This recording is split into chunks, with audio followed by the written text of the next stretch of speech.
Have you ever had a premonition? A strange feeling or dream that something was going to happen, only to discover later that it actually did happen? And if you answered yes, then you are not alone. In today's video, we will be discussing several real instances where people's premonitions came true, whether for better or worse. Welcome to Discover the Unexplained.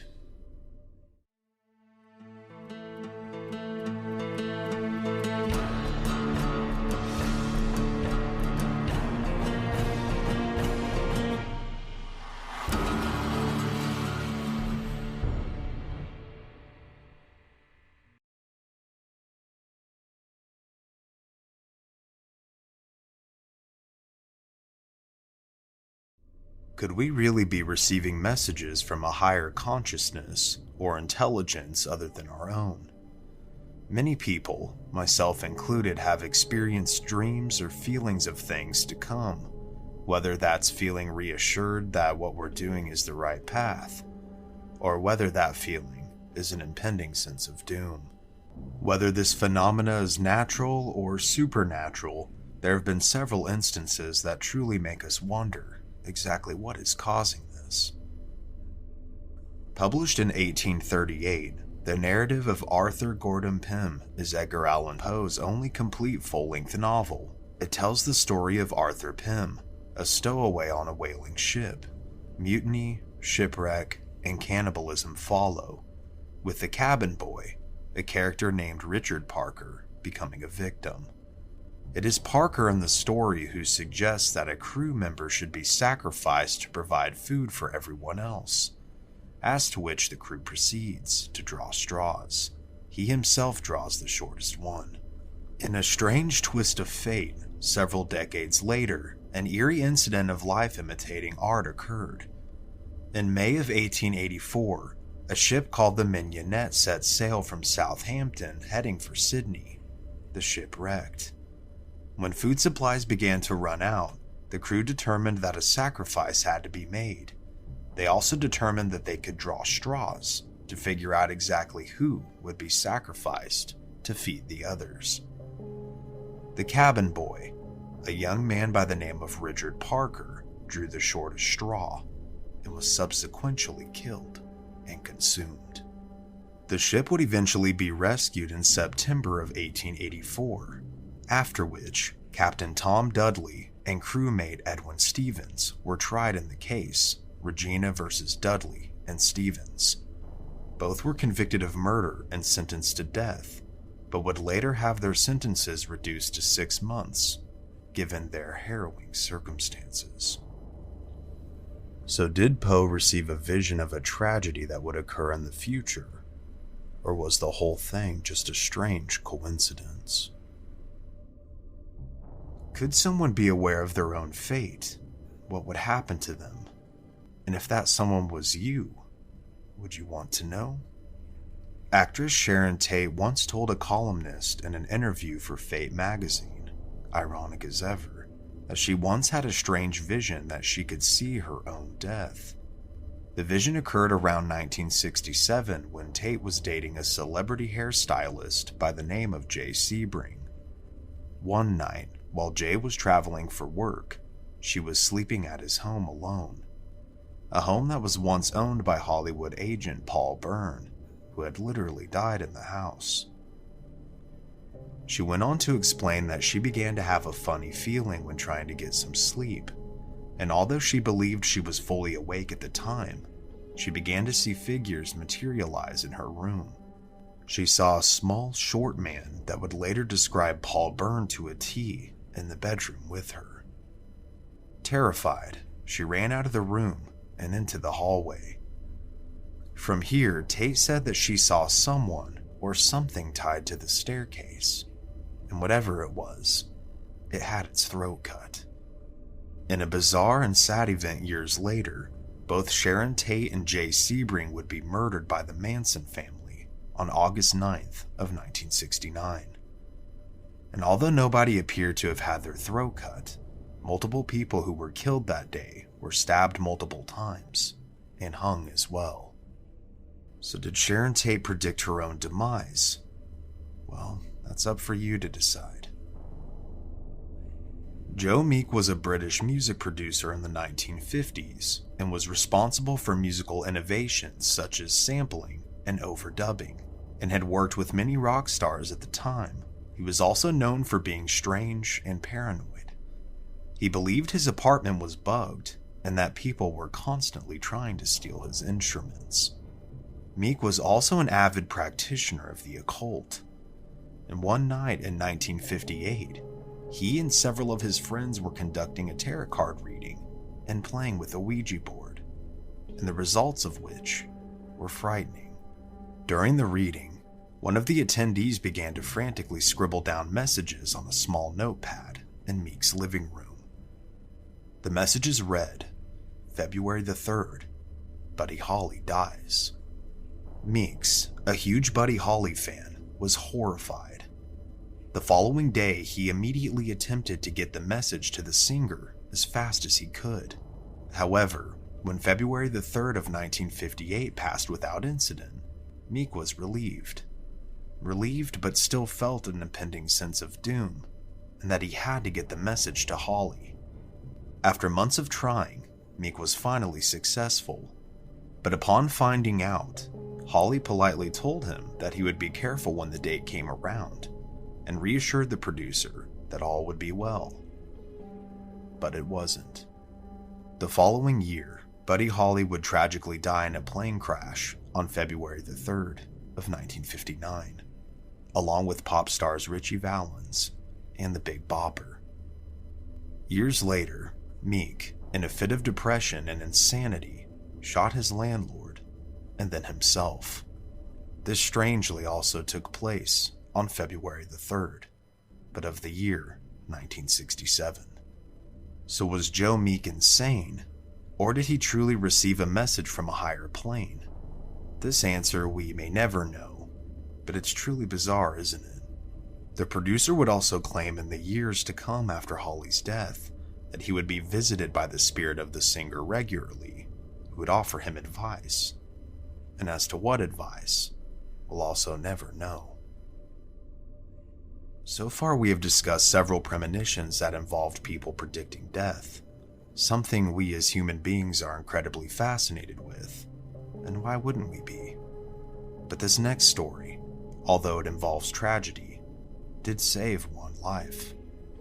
8-year-old Kikyo Agura was happy and excited on August the 6th of 1945, when her father told her that she shouldn't go to school that day, and for some strange reason, he had a gut feeling that something might happen. But at the time, things probably didn't register with the young girl, who went off to attend her studies. At around 8:15 a.m., Kikyo was out in the street near her house when a sudden flash turned the entire sky white, and the young girl fainted. Upon returning to waking life, the world around her had descended into darkness. The sky was now blackened and soot-filled. Debris and carnage littered the world around her, and she slowly stumbled to her feet and ran home. Upon approaching where her home once was, she now only found smoldering ruins. Hearing her little brother crying, Kikyo began to search and thankfully found him. The two then slowly made their way to the countryside, where it started to rain, but the typical clear drops of water were black. The world's first atomic bomb was dropped on Hiroshima on August the 6th of 1945 at approximately 8:15 a.m. Kikyo Agura's father's intuition had somehow delayed his daughter just enough to prevent her death. The explosion devastated over 90% of the city and killed approximately 80,000 people, and thousands of others would later perish from radiation exposure. Do you think the girl's father somehow sensed that they were on the brink of a history-changing moment? Or did a wise man just listen to his gut that day? Or are there more to these feelings? As with many mysteries in this vast world of ours, I think these examples and other instances of premonitions are just some of the strange things that we have yet to decode. And perhaps we're not meant to decode. Perhaps some things are better left unexplained. Have you ever experienced a premonition? Let me know down in the comments below. Don't forget to like this video and subscribe with notifications on. And please share this video with a friend or on social media to help us grow. And until next time, this has been Cody here at Mystery Archives. Stay safe out there and take care.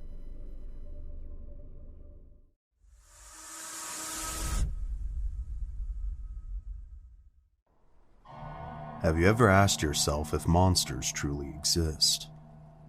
Have you ever wondered how one might become a monster?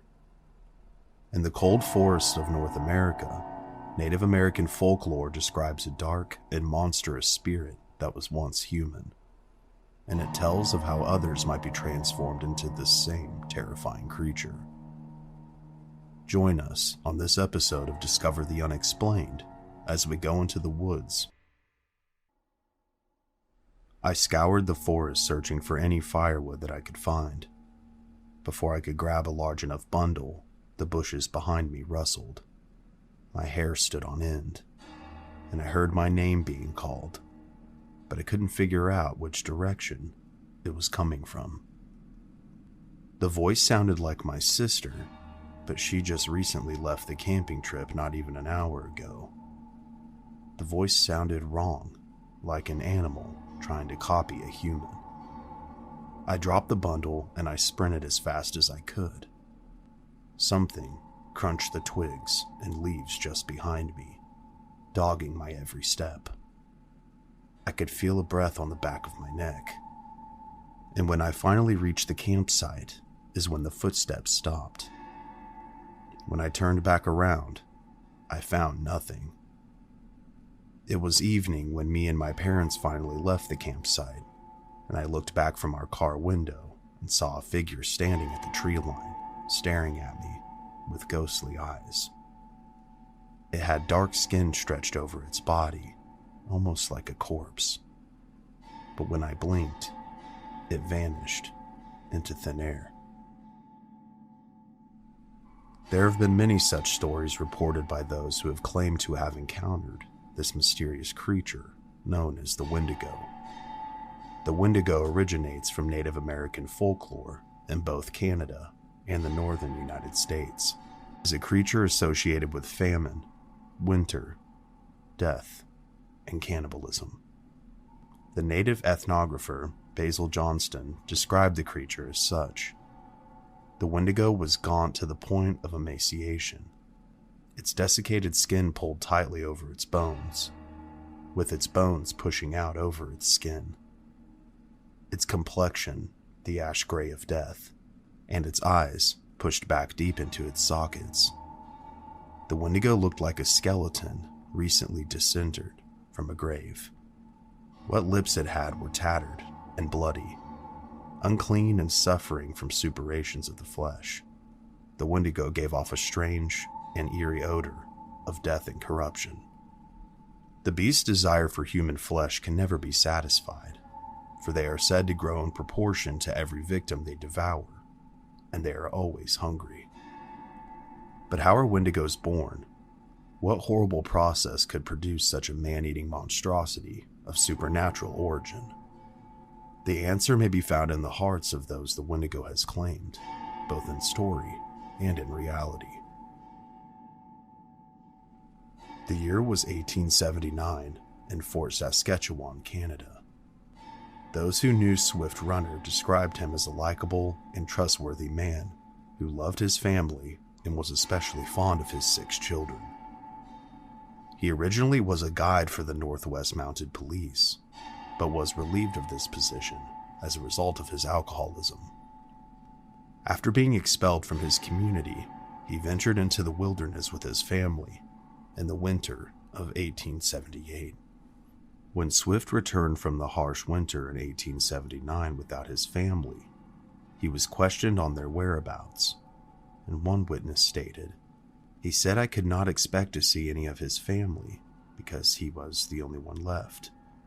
During the winter, he hadn't been able to find any food, so slowly but surely, all his relatives had starved to death. Yet Swift Runner looked neither malnourished or starved, and without a proper explanation of his family's absence, his in-laws got in touch with the mounted police. The police questioned him and forced him to lead them back to the winter campsite. Once there, he directed them to an undisturbed grave in the snow where they found the remains of his oldest son, who Swift Runner had said died during the winter. However, one thing that was not so readily explained were the scattered human bones all over the site. Soon, he revealed the events that took place during the fateful winter in 1878. At first, he received terrible dreams where the Wendigo attacked him, trying to convince him to consume his family. He fought back for a time, but eventually he felt the spirit creep over his mind and take control. Soon, Swift Runner was no more. There was only Wendigo. Finally in control, the Wendigo killed and ate his wife. Then the spirit killed the rest of his family and hung his young infant before devouring all of them. He was only 25 miles from food supplies and would later admit that he did it purely for the enjoyment of consuming human flesh.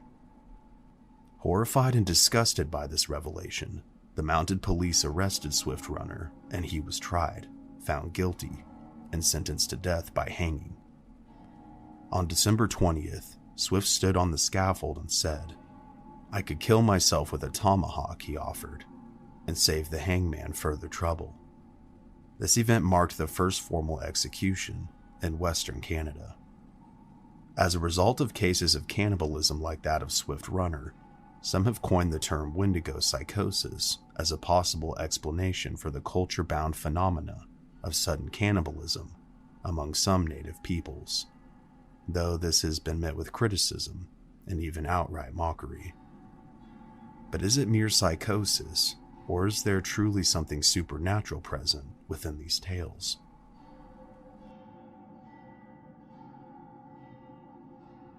The Wendigo has haunted pop culture for decades, with its familiar antlers popping up in horror movies and video games alike. But is the Wendigo real?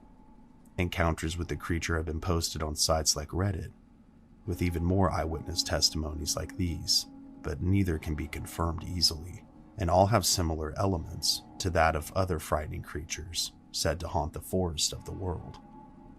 Other creatures such as dogmen, goatmen, and even skinwalkers.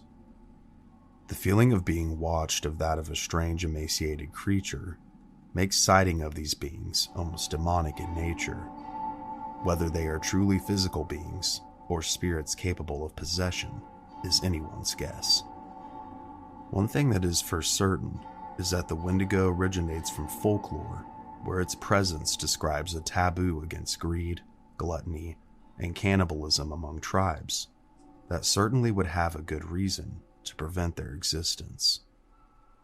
Early contact with these tribes from European settlers even compared the Wendigo to that of a similar creature of their own folklore, the werewolf. But similar to that of the werewolf, can we say that such an otherworldly monster really exists? Or is it just another way of illustrating the beast that dwells within man himself? Perhaps some things will just have to stay unexplained. In human history, only 2 nuclear accidents have ever been rated at the maximum level of severity. One was the 2011 Fukushima disaster that affected Japan. The other was the Chernobyl meltdown of 1986. The tragedy sent ripples around the world and is arguably the worst nuclear disaster of all time. However, there is a lesser-known aspect to the event in the form of the seemingly supernatural signs that occurred both before and after the fateful accident. Today, we will be discovering the unexplained as we explore the ghost of Chernobyl, here on Mystery Archives. Located in the settlement of Pripyat in northern Ukraine. The Chernobyl power station was built by the Soviets around 1980. The station had 4 reactors, each capable of producing 1,000 megawatts of electrical power. On April 26, 1986, workers at Reactor Unit 4 attempted an experiment. The experiment was designed in part to test the reactor's emergency safety systems. However, due to a series of compounding mistakes and poor decisions, this led to increasing instability of the reactor. At approximately 1:23 a.m., the reactor exploded. The heavy steel and concrete lid of the reactor was blown off, and the fire raged in the graphite reactor core, releasing radioactive matter into the atmosphere and causing a meltdown. The effects in the immediate vicinity of the reactor resulted in around 50 deaths due to the explosion. The radiation in the atmosphere was several times that of the atomic bombs in Hiroshima and Nagasaki. As a result, thousands of people were forced to evacuate from the surrounding areas. But even still, cancers and radiation sickness caused even more casualties. The true scale of the adverse effects resulting from the meltdown has been difficult to determine due to just how many people the radiation might have reached. Contamination of the area resulted in the Soviet Union declaring an exclusion zone and building a sarcophagus around the reactor, which still stands to this day. But is there more than meets the eye to this real-world disaster? In the days leading up to the incident, workers at Reactor 4 saw something terrifying in the sky. They described it as a black creature, almost like a bird, with red eyes and no head. After the explosion, workers thought they saw some kind of beast flying in the smoke clouds just above the reactor. Witnesses who saw it firsthand said that they had terrible nightmares afterwards, threatening phone calls, and even more personal experiences with the creature. Once the disaster had passed, however, no further sightings were reported. Speculation as to the nature of the creature has unavoidably come to the same conclusion, that the Black Bird of Chernobyl was perhaps the creature known to Point Pleasant as the Mothman. The Mothman is an almost mythical being associated with the infamous Silver Bridge collapse in 1967. It is seen as a terrible omen of misfortune, death, and disaster. Whether any of these stories are true remains to be seen, as the presence of the Mothman around Chernobyl would be easy to point to, but difficult, if not impossible, to prove. But what else lurks in the shadows of the exclusion zone? Experiences by those who have ventured into the zone have included feelings of being watched, apparitions, and shadows. Sci-Fi's Destination Truth investigated the exclusion zone in 2009, where they caught figures on thermal imaging equipment in multiple abandoned buildings. Andrei Korsakov, a nuclear physicist from the University of Buffalo, visited the site in 1997, and he also gave an account of what he witnessed. I arrived at the abandoned power station at about 7:30 a.m. I proceeded directly to the Reactor 4 sarcophagus, where the explosion took place. I could not enter due to the radiation. I stood by the entrance, taking radiation readings. I know that no one could be inside the old reactor core, but I could hear a very distinct sound of someone screaming for help, shouting that there was a fire inside. I ran upstairs to tell someone, but they said when I entered the reactor control room, I was the first person to open that door in 3 years. And the only way to get inside the old reactor is through the doors I came in through. If someone had gone inside the reactor when I was not looking, they would have tripped an alarm that goes off when the reactor doors opened mechanically. The reactor door requires a password and a handprint, yet someone or something was inside. Later that evening, as we were eating dinner outside the building by the river next to the plant, a floodlight turned on in one of the rooms of the installation. There was no way anyone could be inside, and as we ate, we figured there was just a power surge or something. Then, just as my colleague said that, the light turned off. In contrast to the sinister phenomena, there is in fact peculiar occurrences of a different nature within this region. St. Elias Orthodox Church is the only operational church within the exclusion zone. The original church was built out of wood in the 1500s and lasted until 1872, when it burned down and a stone church was built in its place. Soviets attempted to destroy the church both in 1930 and in 1941, but were unsuccessful. Services would eventually resume in 1944 and continued till the Chernobyl accident, where they were halted until the late 1990s. Looters reportedly attempted to tear open the doors of the church after the accident with a cable attached to a tractor. As they tried to pull on the doors, the cable burst and seriously injured one of the robbers, leaving their scheme unfulfilled. Prior to the reactor explosion, fishermen in the Pripyat River claimed to see a massive fireball of light erupt above the church. The church is also known for the fact that it has always had extremely low levels of radiation, according to the president of the Ukrainian Chernobyl Union, Yuri Andreev, in a 2011 interview. Even during the most difficult days of 1986, the area around the St. Elijah Church was clean, not to mention that the church itself was also clean of radiation. A few seconds after the explosion in the fourth unit of the Chernobyl power plant, the cloud containing uranium particles started moving in the direction of Pripyat, a city located 1,800 meters from the plant.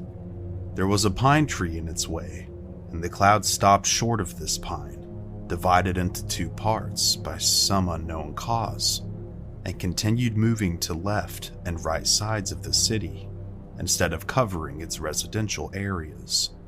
The radiation level in contamination areas was 4 or 5 rentgen per hour, and the city showed only half a millirentgen. The tree he is referring to has quite a history of its own as well.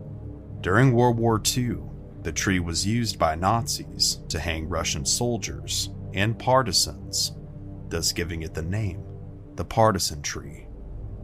The tree did in fact stand between the city and the plant, and the radiation cloud did split in half when it reached the tree.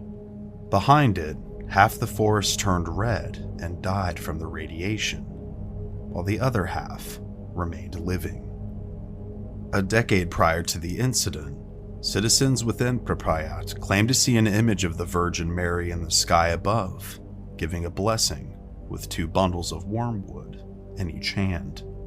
A special icon was made not too long after this event, and this is not the only unique vision leading to the commission and blessing of an icon associated with a disaster. During the disaster, Yuri Andreev, a staunch Communist Party member, was exposed to high levels of radiation during the efforts to clear the rubble. He was hospitalized with terminal radiation sickness as a result. He claimed to receive a vision to create an icon and called to speak with the local metropolitan bishop at the time, who gave his blessing for its creation. The icon depicts Jesus Christ with the Virgin Mary and the Archangel Michael. They are in the clouds, and below them are doctors, construction workers, and others who survived the disaster, and those who lost their lives, cloaked on the left. The tower of the power plant rises in the background, and between the horizon and the people stands the partisan tree in the shape of a cross. The The star overhead and the scroll in Christ's hand references the book of Revelations. And there fell a great star from heaven, burning as it were a lamp, and it fell upon the third part of the rivers, and on the springs of water. The name of the star is Wormwood. And the third part of the waters became wormwood, and many men died of the waters, because they were made bitter. For those of you who may not know, Chernobyl in Ukrainian means wormwood. The icon was blessed in 2003, and at the moment of its blessing, a dove flew over the icon, and before hundreds of witnesses, the sign of the cross allegedly appeared in the sky above. Just after this, Yuri Andreev, who had remained in the hospital since the disaster, miraculously recovered. The icon was then given in solidarity to Japan in 2011, following the earthquake, tsunami, and damage to their nuclear power plants. In another strange happening, the Church of St. Michael the Archangel, which sits near the village of Krosno, was also the site of a strange phenomena. Between 2005 and 2009, members of the Chernobyl police began to tell stories of seeing a light from within the abandoned church, along with an angelic singing that would vanish as quickly as it had come. However, the claims of it being abandoned don't hold too much weight, considering that there's recent footage of the church with various items being maintained. The St. Elias Church has continued its services for the faithful in the zone since 2001, and every year there is a bell of sorrow that rings on April 26th to mark the anniversary of the disaster. Chernobyl is a tragedy that in many ways redefined how we view and handle nuclear energy. It is also an event that has spawned its own mythos and legacy, with many venturing into the zone to explore its contents. Though we have spoken about the rumors surrounding the supernatural happenings and even some of the alleged miracles, it is important to keep in mind that the dangers, both old and new, are very real, and that the lives lost can never be given back. While I would say that one could arrange to explore the zone, the current war between Russia and Ukraine is still ongoing, and I certainly would not recommend traveling into an active war zone. Our hearts here at Mystery Archives go out to all of those who have lost their lives, both during the tragedy and in the current situation. That being said, as per the supernatural phenomena, what do you think? Was the phenomena real? Let me know down in the comments below. The desperate screams of children and thick black smoke fill the air as dozens of onlookers stare in horror. The old orphanage is soon reduced to a pile of glowing embers that slowly extinguish. Were the souls of the children extinguished with them, or do they cry out from beyond the grave? Today, here on Mystery Archives, we explore this nightmarish tragedy and tell the untold story of Gore Orphanage.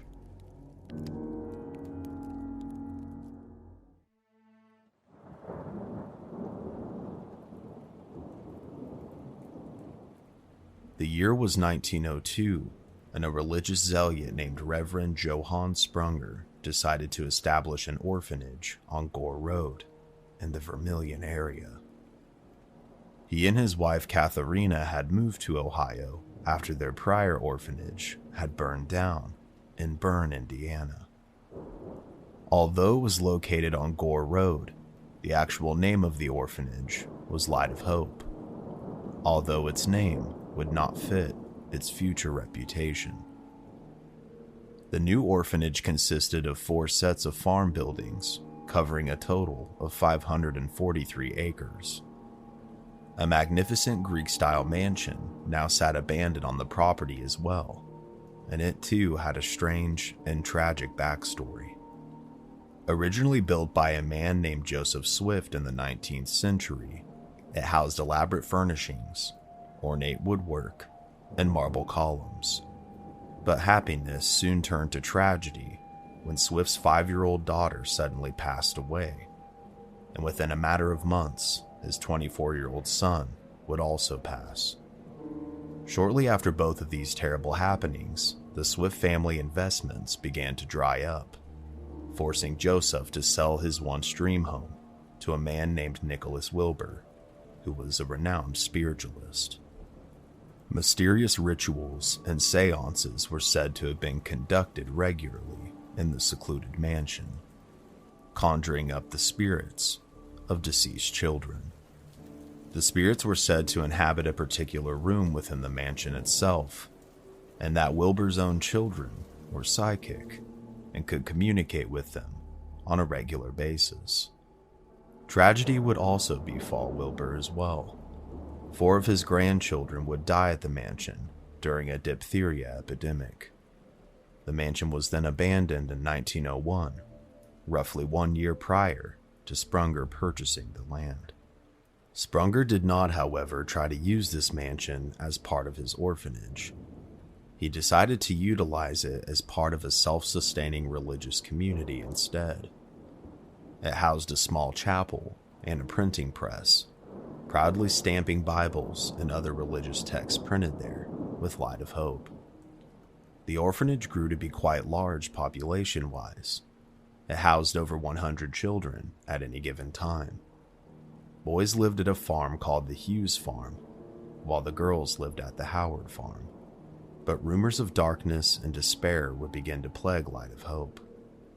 Orphans frequently ran away from the home, often wading through the Vermilion River to escape. And many children soon told horrific stories of abuse, neglect, and slave labor. They described their diet consisting of calves' lungs, hog heads, and sick cattle if they were fed at all.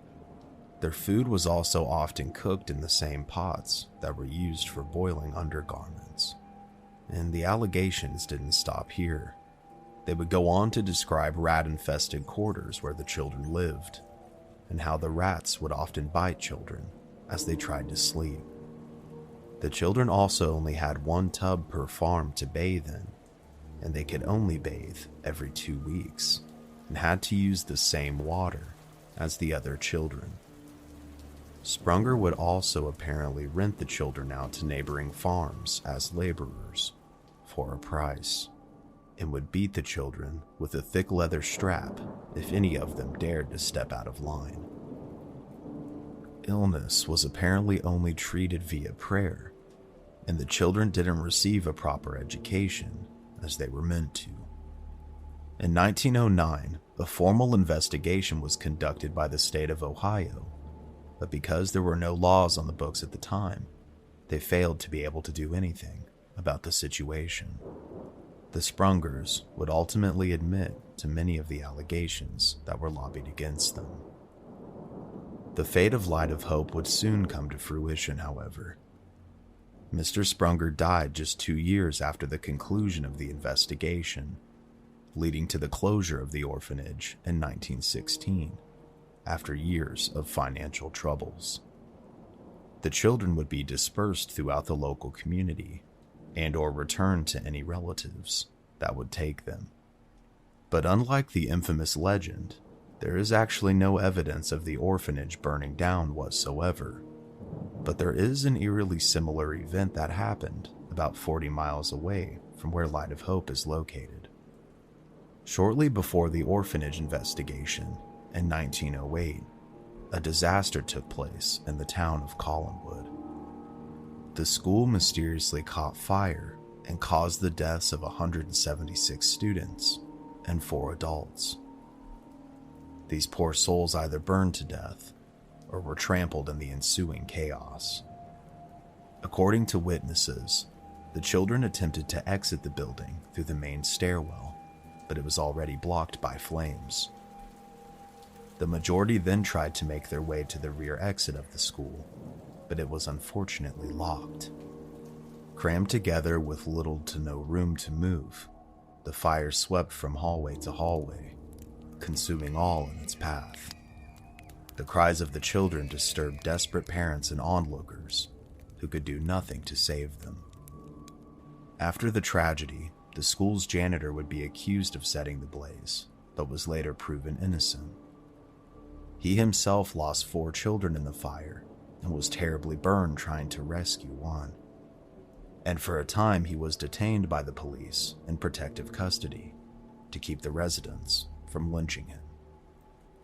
This terrible and very real event is what more than likely inspired the tall tales of Gore Orphanage. Perhaps the details were mixed up or interwoven for one reason or another. It could be that after the fire, many families from Collinwood moved away, many of them to where Light of Hope was located at the time.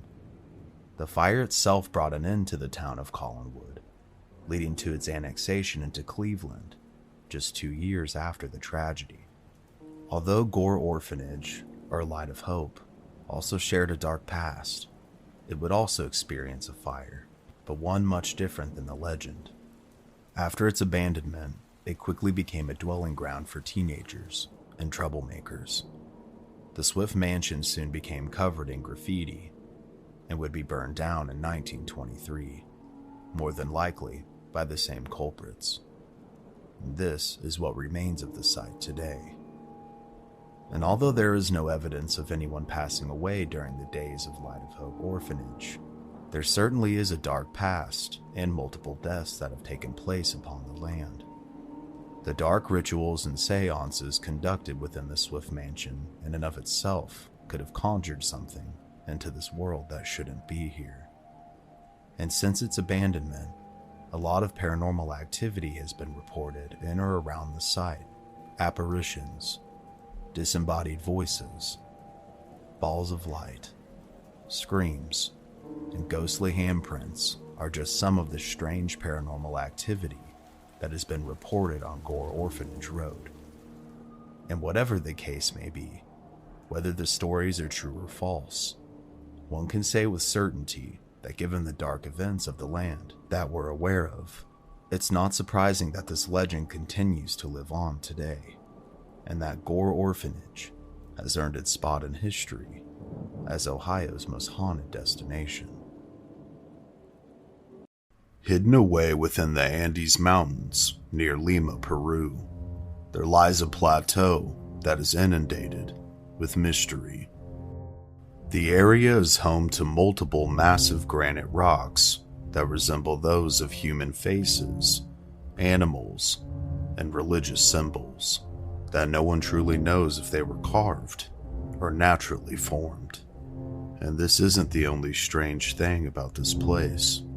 The skies are filled with unidentified flying objects, the specters of bizarre cryptids, and even reports of a portal that can allow one to travel through time and other dimensions. This is an episode you certainly won't want to miss, so join me as I explore the untold story of the Markawasi Stone Forest, here on Mystery Archives. The Markawasi Stone Forest is located on a mountain range that sits nearly 4,000 meters high in the Huarochirí province, east of Lima, Peru. This plateau is shrouded in many levels of mystery and makes one ponder many questions. The first of which is just who or what made these massive stone structures. There are many different formations alleged to have been found within the forest. These range from human faces and figures to animals and even religious figures as well. Religious figures that are not native to the area. But there is much, much more to unpack here than just what's on the surface. Many of the formations seem to represent different races and animals not found within the vicinity of where the plateau is located. Among these include the likes of toads, dogs, and condors, which are all indigenous to the area and can be found here. But animals that are not indigenous are also found within the forest as well, and these include massive carvings of walruses, camels, lions, a polar bear, alligators, turtles, and what even appears to be a stegosaurus, some of which are over 25 feet tall. Along with many different animals, there are also the faces and figures of humans. One noteworthy specimen is a 3-story tall human head, which seems to be carved from a single boulder, with other figures descending down a cliff that drops 1,000 feet. If these were deliberate carvings, the sheer level of craftsmanship and labor required to make such figures would be no meager feat, even by today's standards, with modern tools, let alone thousands of years in the distant past. But just who could have carved them? And what was this all supposed to mean? Many origin stories for the formations exist, one of which is provided to us by the local people who live there. According to the native Andeans, these aren't natural formations. These are statues. Statues that were provided by beings of a higher intelligence than man. The beings allegedly came from inside the earth. Whether they lived there is speculated by some in some kind of inner earth, or simply materialized from another dimension is up for debate. But what the native Andeans do tell us is that along with providing the statues, these beings also taught them many valuable lessons and blessed them with a higher knowledge. Although they have never described just who these beings were or what they even looked like, these beings, or makers, as I'll be referring to them, were often also called shaman. Among many of the figures found throughout the plateau, there is one that is perplexing to say the least. And one such figure appears to bear a striking resemblance to an ancient Egyptian goddess. The Egyptian goddess is that of Taurt, or Thauris, the goddess of childbirth and maternity. Her form is that of an upright female human with hippopotamus characteristics. We seem to see a very prominent female face while examining this figure here. But although Peruvian and Egyptian civilizations were two of mankind's earliest, they were never known to have ties to one another. So how would it be that this massive sculpture of an Egyptian goddess exists in the mountains of Peru? Another mystery is that of the 3-story tall human head carving I mentioned previously. Apparently, this particular piece represents the different races of the world, speaking in a muted silence, as one, perhaps claiming that all people were one at one point within mankind's history. But that, of course, is also up for interpretation. These strange figures provide us with more questions than answers, and now haunt the mists that shroud the plateau of this lost world. Attempting to answer some of the questions posed already, I researched what the archaeological community has had to say in regards to the stone forest. And really, for the most part, they aren't yet able to explain the majority of the formations. The simplest explanation is that they are naturally formed through weatherization, and just happen to look like said faces, figures, and animals. This phenomena is known as pareidolia, the tendency for humans to see patterns that aren't really there. And although this is indeed possible, there is also substantial evidence of early human settlement there. So who's to say that perhaps they didn't have a hand in creating these figures? And this also leads us to another mystery, the mystery of a lost civilization. Among the various figures or formations, however you choose to look at them, there are also ruins of an ancient civilization, far older than the Inca, that also used to call Peru their home, much later. Considering what appear to be people, animals, and deities not native to the area appearing ever so far from where they originate from, the only other logical explanation would be that of a lost civilization, a pre-Columbian culture that had transoceanic ties. Something of this nature has been speculated upon by many researchers and philosophers over the years, but is yet to be proven. To somewhat add to this theory of the ancient ruins I previously mentioned, there is what appears to be an ancient city located near where the stones can be found. These were first believed to be remnants of the early Inca, given the area and time frame. However, this now appears to not be the case, since the ruins date much older than known Inca settlement and occupation. Although the Inca were very advanced for their time, they weren't known for making statues or carvings like these either, if they are indeed those, and not formations, that is. Another strange detail about the stones as well is that many of them are only viewable from certain areas and at certain times. Others appear to change forms as one moves or as light changes, perhaps from one race of a face to another, which is very interesting indeed. And if this was the intention of whoever made them, if they were made, just what were they trying to tell us? Like an unfolding novel, the mystery surrounding the stone forest only continues to be written. Among the strange figures, ancient ruins, and whispers of another time, there seems to be a unique energy that emanates throughout Markawasi. Adding to this energy is the existence of numerous cholpas, or tombs found on the plateau. They often are neatly constructed out of stone blocks with expert precision, and others utilize natural overhangs, or shallow caves, perhaps designating the person's status or importance, depending on how they were buried. Bodies were bound and mummified according to religious practices. What's interesting to note here is that mummification, the construction of pyramids, king burial with the pyramids, and shifting statues would all be things that the native Andean peoples and the Egyptians would have in common, although they were over 7,400 miles away from one another. And considering the theories about Egypt and the fact that a statue of what appears to be an Egyptian goddess was found within the stone forest, this in and of itself makes for an extremely interesting mystery, and one that perhaps will never be solved, since the knowledge has more than likely been lost to the sands of time.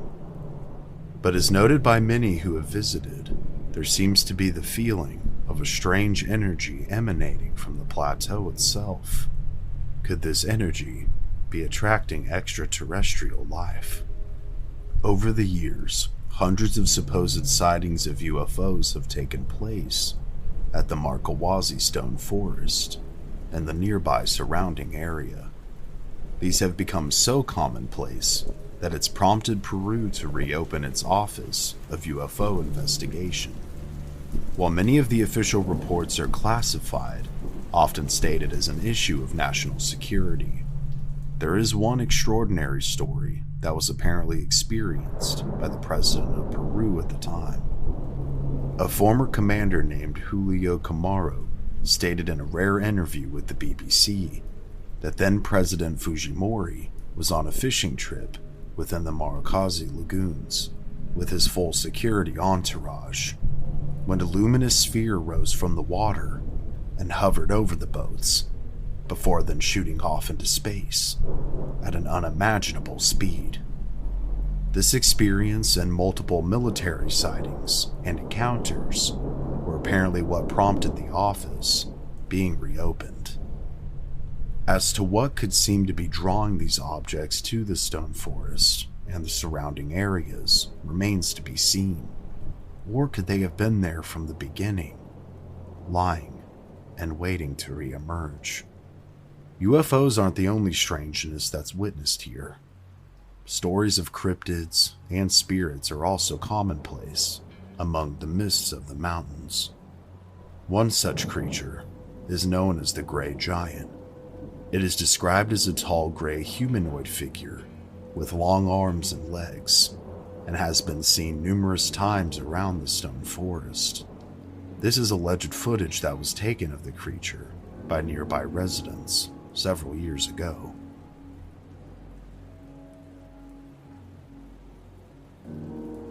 Is this an extraterrestrial, or something left behind by one?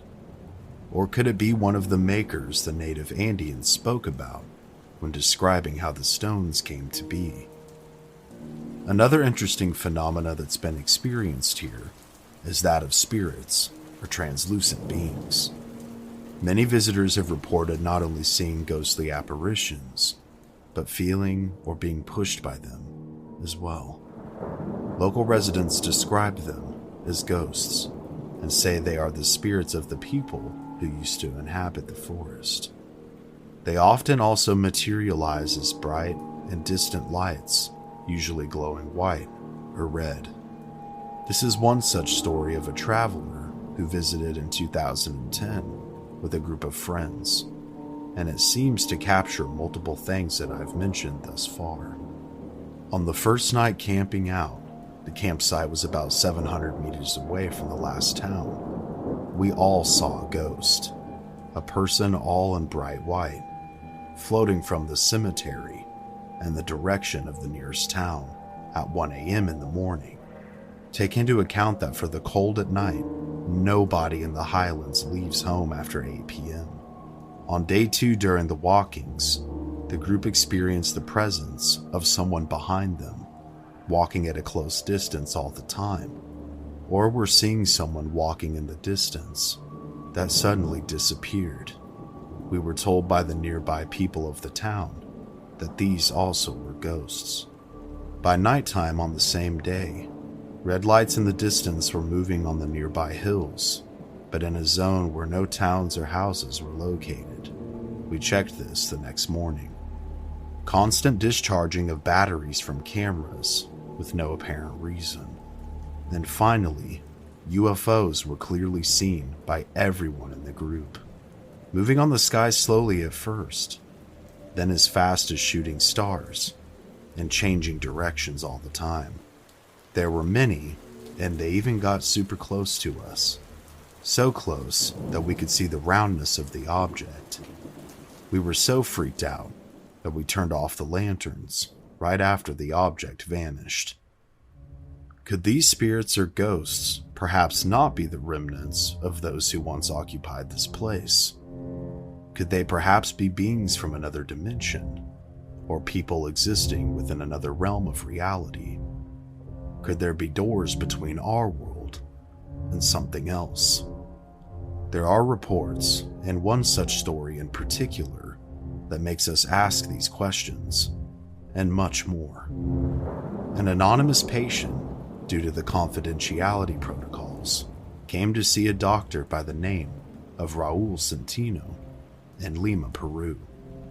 She came to see him in a distressing state of partial paralysis.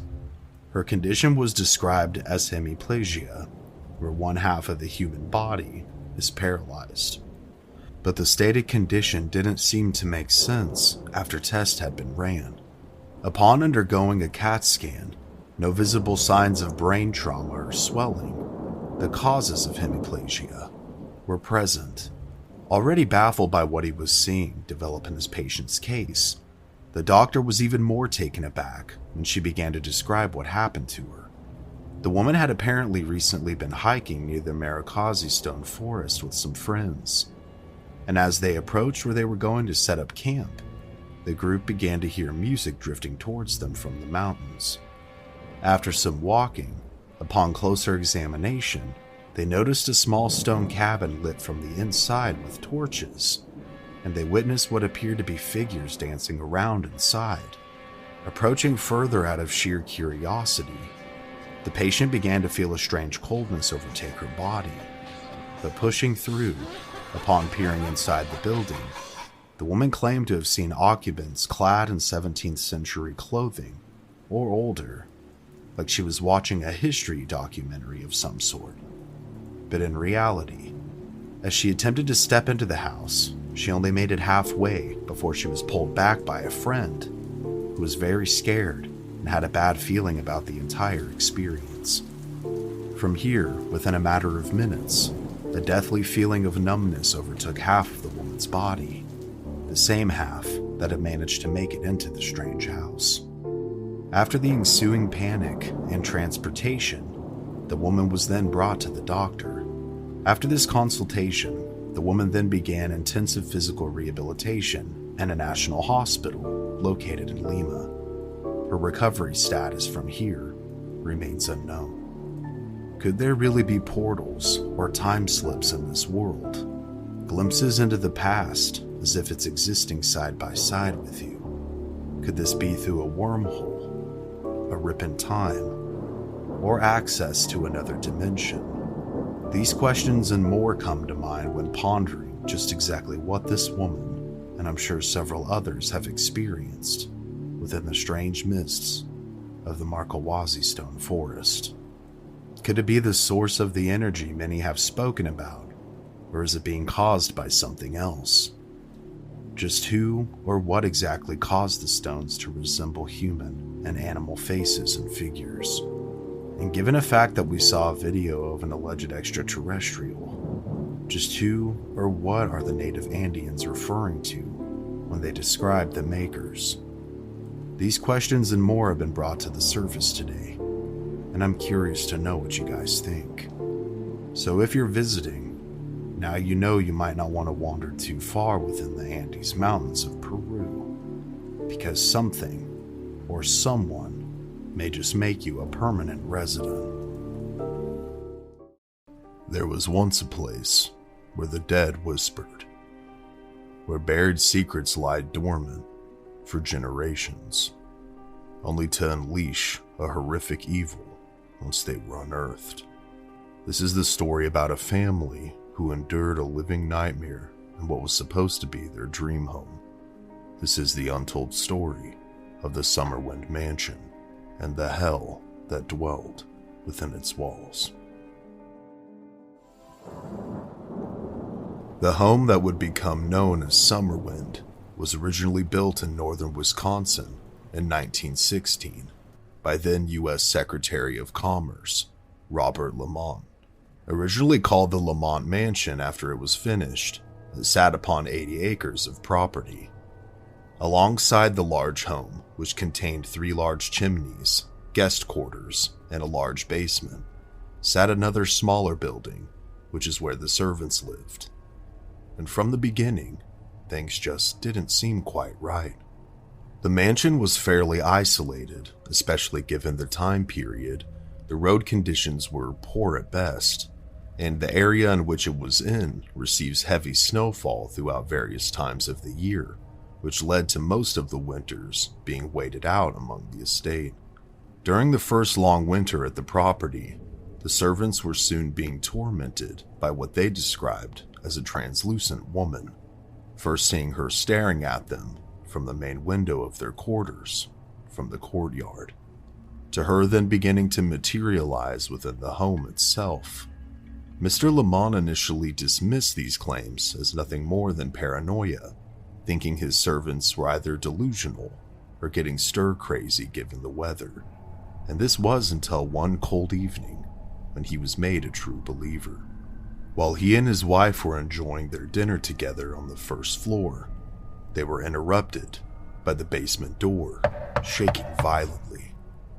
Terrified, knowing that there was no one who could be down there, Mr. Lamont, pistol in hand, went to investigate. The shaking door abruptly stopped as Lamont came within several feet of it. Fighting through nerves and anxiety, Mr. Lamont threw the door open, expecting there to be someone there. Instead, he was met with a bone-chilling silence. He was even more unnerved after sweeping the basement and further confirming that there was indeed no one there. Afterwards, he began to make his way back towards the door to head back upstairs, when suddenly, the ghostly form of a man appeared and stepped right in front of the exit. Scared out of his mind, Lamont then fired 2 shots from his pistol, and the apparition then disappeared. When others were sent to investigate to confirm that there indeed was no one there, all they found were fresh bullet holes, and after this incident, the Lamont family abandoned the property, never to return. It then sat vacant and rotting for decades. The mansion was still owned by the Lamont family until Mr. Lamont's death in 1948, when it was then sold. It exchanged hands several times until it came into the possession of Mr. and Mrs. Kiefer. The Kiefer family believed that they had found their forever home and were more than excited to move in. But this honeymoon feeling was all too short-lived. The Kiefers soon began to experience strange things within the house. Unexplained sounds like banging that traveled all throughout the home at random times of the day and night.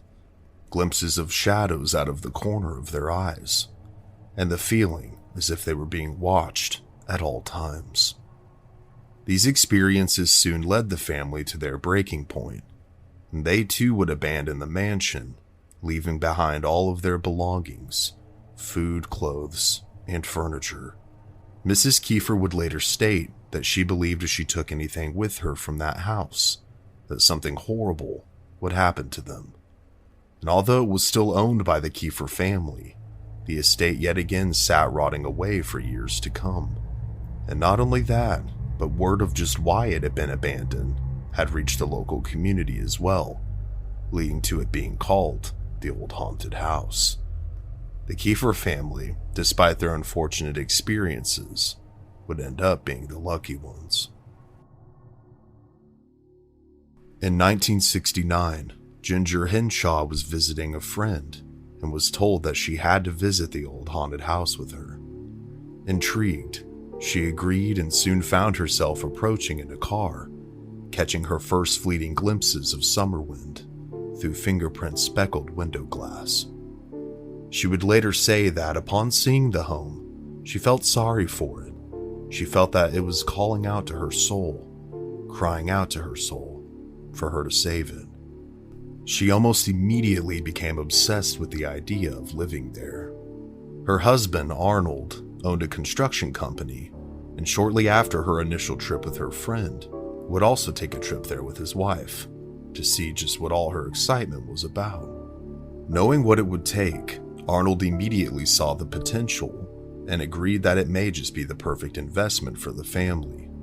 Since they were used to moving due to the nature of Arnold's business, the couples also figured they could use the space for their 6 children, as well as themselves.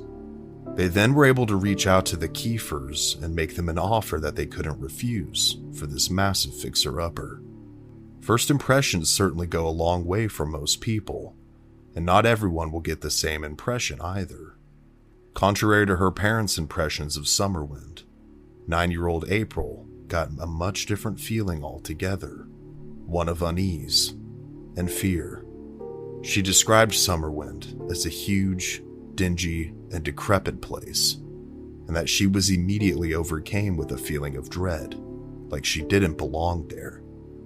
Children can often be scared by new experiences, but given what was about to unfold, I don't think that was the case for young April. Within weeks, the family moves in. Ginger immediately becomes obsessed with restoring the old home. So much so, it was like she was being compelled by an unseen force. Some of this work included trying 11 different paint colors to match the woodwork. It was as if she had been given an assignment to restore this relic back to its original glory. And as Ginger fixated on renovating, her husband Arnold began to lose interest in the house and grew ever more distant from his family. He began to wander aimlessly in a state of confusion, starting things and stopping them just as quickly. He seemed to hyper-focus on the old organ that had come with the home and began to play it at all hours of the night.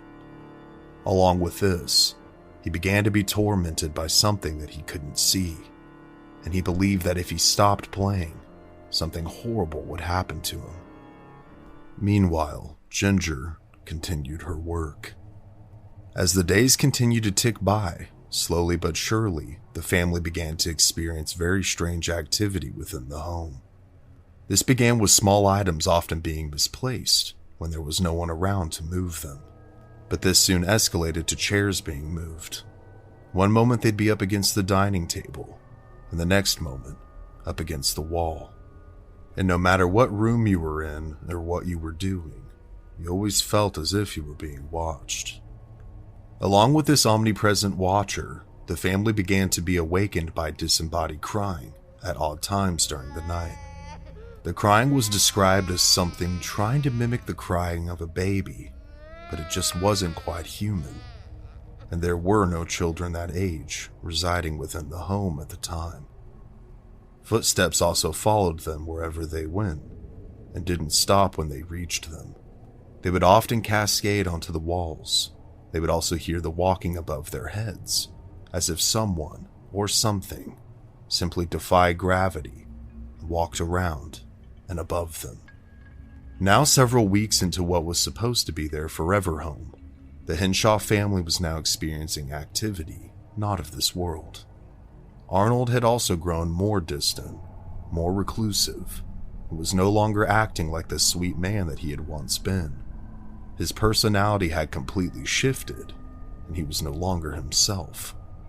He had gone from a loving father to an insanely angry shell of his former self.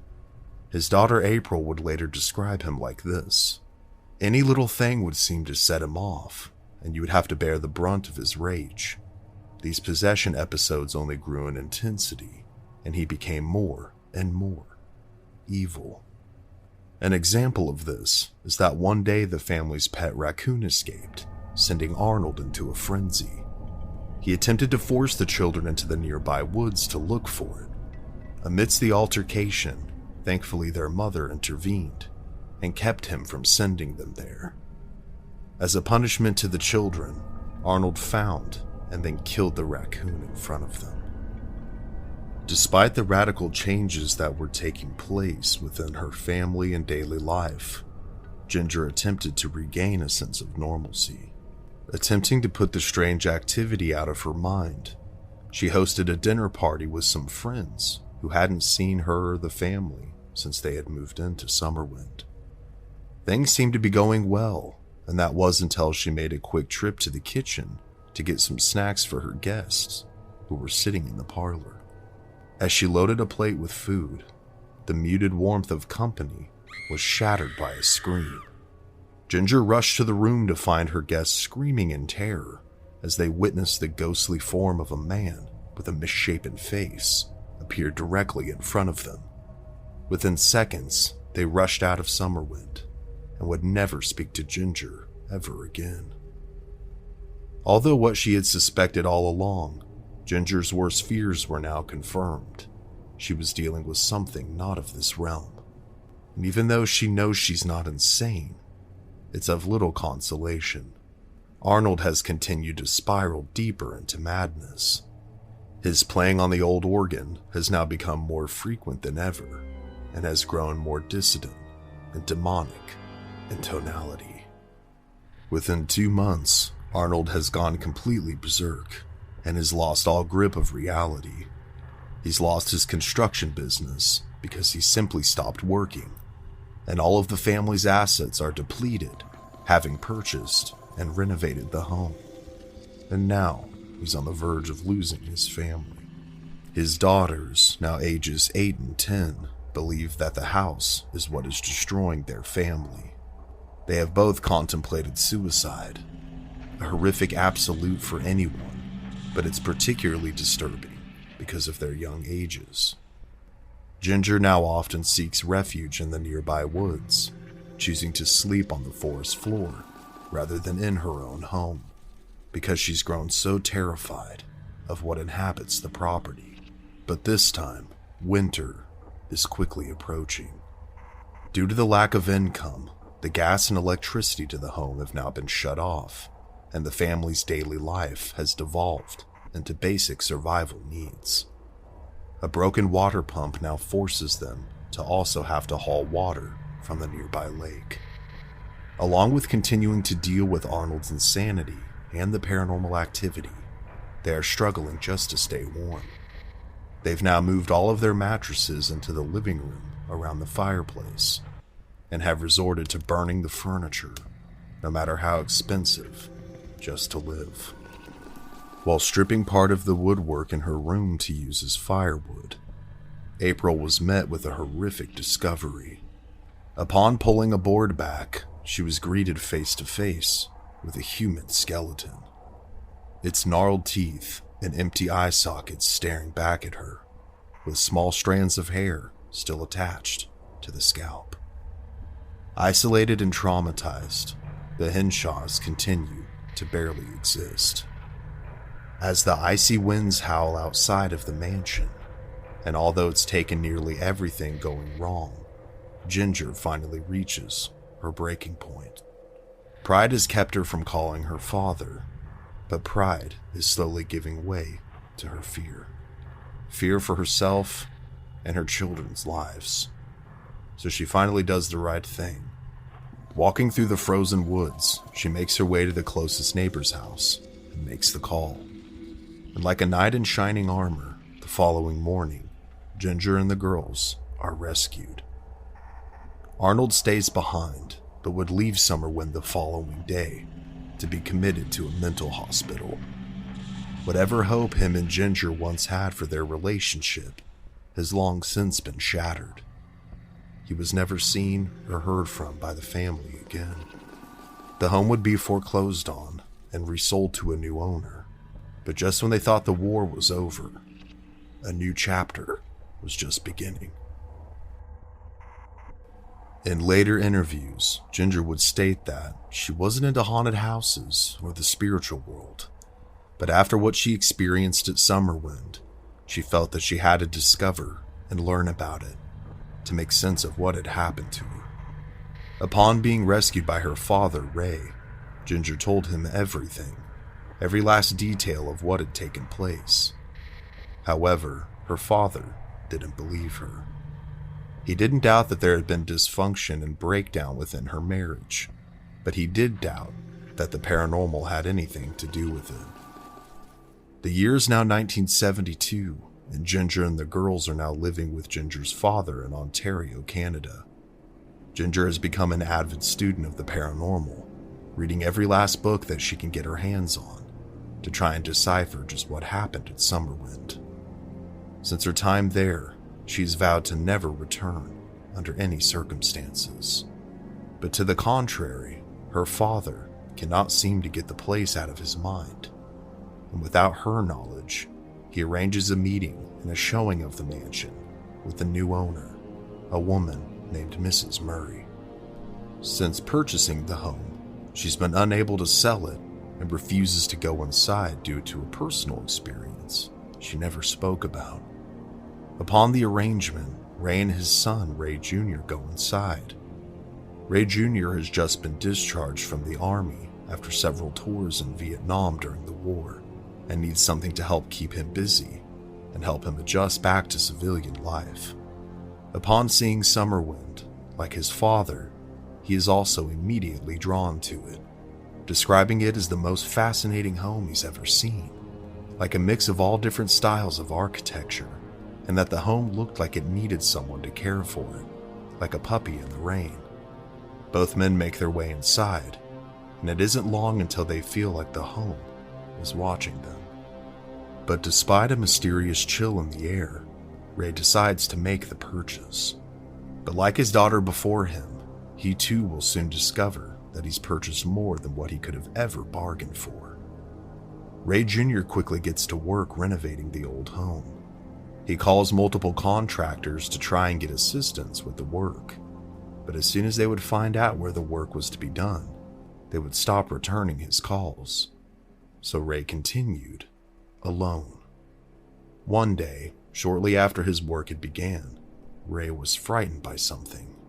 He was so frightened that he refused to return to the mansion and claimed that he broke all of his tools, but not yet telling his father about what had happened. Ray Sr. continued to be excited about his plans for Summerwind. As he was explaining his layout plan with his daughter and son, Ray Jr. seemed particularly nervous and kept biting his nails. Having also now studied hypnotism, Ginger offered to help her brother with his nail biting, by placing him in a trance. However, things soon escalated. The lights began to flicker, and the same mysterious icy wind began to chill the entire room. And Ray no longer sounded like himself. The voice of an old gruff man now answered Ginger, an old gruff voice that said, "I am strong, and my children are weak. You are weak, and I am strong. I am very old, and have 7 children, and I despise them all, for they are weak, and I am strong." Fearing that she had unleashed something she couldn't control, Ginger began to panic once the traditional methods weren't breaking Ray's trance. She commanded the spirit to leave his body and give her back her brother. And with those words, things returned to normal. Ray soon woke up, and besides a slight headache, had no memory of what had just occurred, much to everyone's shock. Ray Sr. was quick to dismiss the event as overactive imaginations. However, Ray Jr. had no children, and none of the statements he had made any sense. The man's son then proceeded to explain to him what took place to him at Summerwind, and why he refused to go back. He was alone in one of the hallways, sweeping, and he began to hear voices. Calling out to them, he began to walk towards them, where he believed where they were coming from. Then, he heard 2 distinct gunshots and smelled burning gunpowder. Having just come back from a tour in Vietnam, there was no mistaking that smell for the young veteran. He quickly ran into the kitchen, where he continued to smell the scent. He then checked the perimeter. It had rained the night before, but there were no tracks besides his, which would have been impossible. As he continued to check, he saw the basement door where he had spotted 2 bullet holes, and although they looked extremely old, he continued to smell gunpowder and was rattled to his core. Upon turning around to face the room again, he was met by the apparition of an old man with a disfigured face. The spirit was racing towards him, with hell in his eyes. Ray did the sensible thing and ran to the safety of his vehicle and left for good.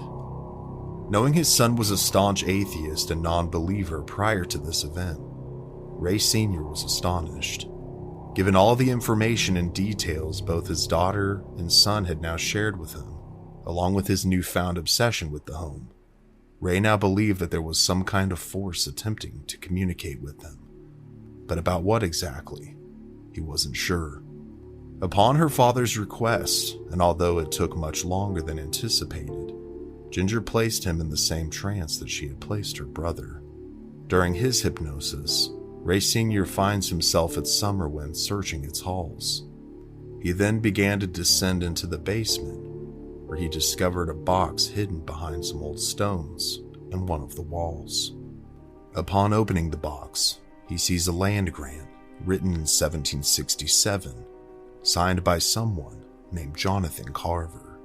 As the trance is broken, and as he re-enters conscious reality, Ray Sr., along with his family, are shocked that seemingly out of nowhere, they've conjured a name connected to Summerwind, a name that could help them solve the elusive mysteries hiding within its walls. The family quickly gets to work. Heading to the local library, Ray Sr. finds that Jonathan Carver was an explorer in the late 1700s, whose crowning achievement was negotiating a peace settlement between 2 warring native tribes. As a reward for this, he was gifted a large swath of land, the same land in which Summerwind now sits. But upon his death, his children were unable to find any documents to verify this, and thus they were unable to inherit it. Could a land grant truly be sitting in a box hidden deep within the basement of the mansion? Although both Ginger and her brother had vowed to never step foot in Summerwind again, given these new revelations, they both believed that perhaps the spirits were attempting to tell them where this grant was. Perhaps they wanted it found, for one reason or another, so they could be at peace. For this reason, they agreed to go back. Although all were fearful, they made their way back into the old mansion, and from here, they headed to the basement to search. They quickly came upon the spot Ray Sr. had seen during his trance, and after pulling several stones out, there was a space behind them, just as Ray had seen. But shock and happiness soon turned to an abyss of disappointment. There was no box there, and after confirming that there was no box anywhere in the basement, they decided to do a deep search of the entire house, but a box was never recovered. Realizing just how much of an impact the entire Summerwind experience had had upon them, and how much time they had spent searching for answers to its elusive enigmas, they collectively decided to preserve what was left of their sanity. Seemingly tormenting every single person who had ever lived there, perhaps its secrets could never be solved. So the family gets in their vehicle and leaves Summerwind, never to return. The property would later be sold again and again. It would sit vacant for years. Then on one stormy night in 1988, lightning strikes the old mansion multiple times, burning it to the ground, forever sealing its secrets within a tomb of ashes. Today, all that remains are the ruins of its 2 chimneys and some stones. Carver's descendants, researchers, and others still to this day have not found the land deed. But the real question is, did it ever exist at all? Did the spirit of Carver pull any and all people he could to attempt to find it? Or was he ever there at all? Or could there have been something else? Something that perhaps was never human stalking the grounds of Summerwind instead, causing the torment and madness to the many residents who dared to call the mansion their home. The truth for now will forever remain a mystery, it seems, but the reality of what happened to the Henshaw family will forever haunt them until the day that they die. There are many seemingly normal places in this world, but hidden behind the veil of normalcy can lie many, many secrets. This is the tale of one such place, and this tale intertwines history with myth and first-hand accounts of experiences and much more. From strange cryptid encounters to bizarre cult rituals and UFO sightings, there is much to uncover within, so join me as we decode the untold story of Black Star Canyon, here on Mystery Archives.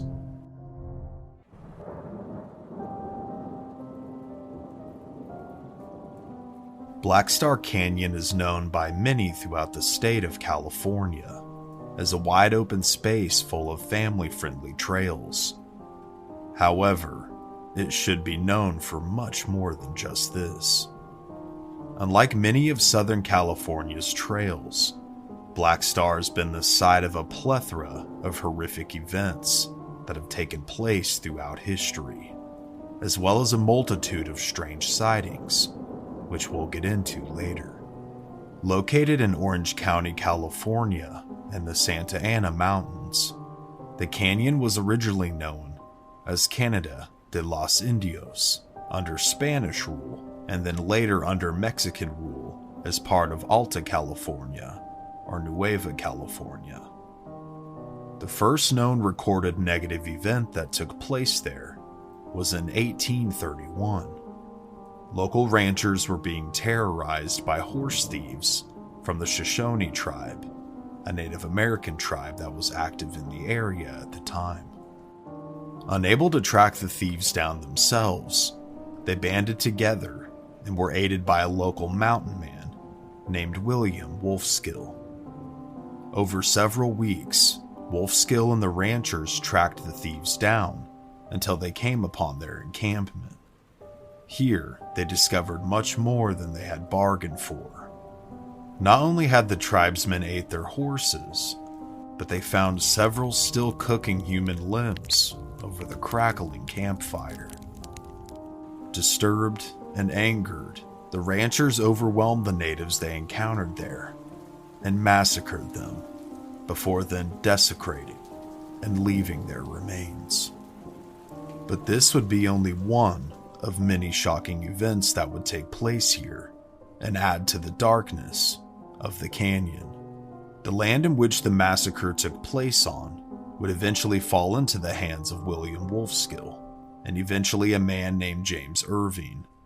After discovering coal deposits in the canyon, James Irving would co-found with a man named August Witt the Black Star Coal Mining Company in 1879, which gave the canyon its current name. The mine would pull an estimated 6 tons of coal each day and was almost exclusively employed by the canyon's few residents. Many accidents would take place within the mine, including one incident where a man who was seemingly intoxicated fell to his death. This was later investigated by the law at the time, and the mining company was not found to be at fault. Many locals at this time of the operation believed the mine or the land could be haunted due to the frequent experiences of seeing apparitions and hearing disembodied voices throughout the mouth of the mine and the surrounding area.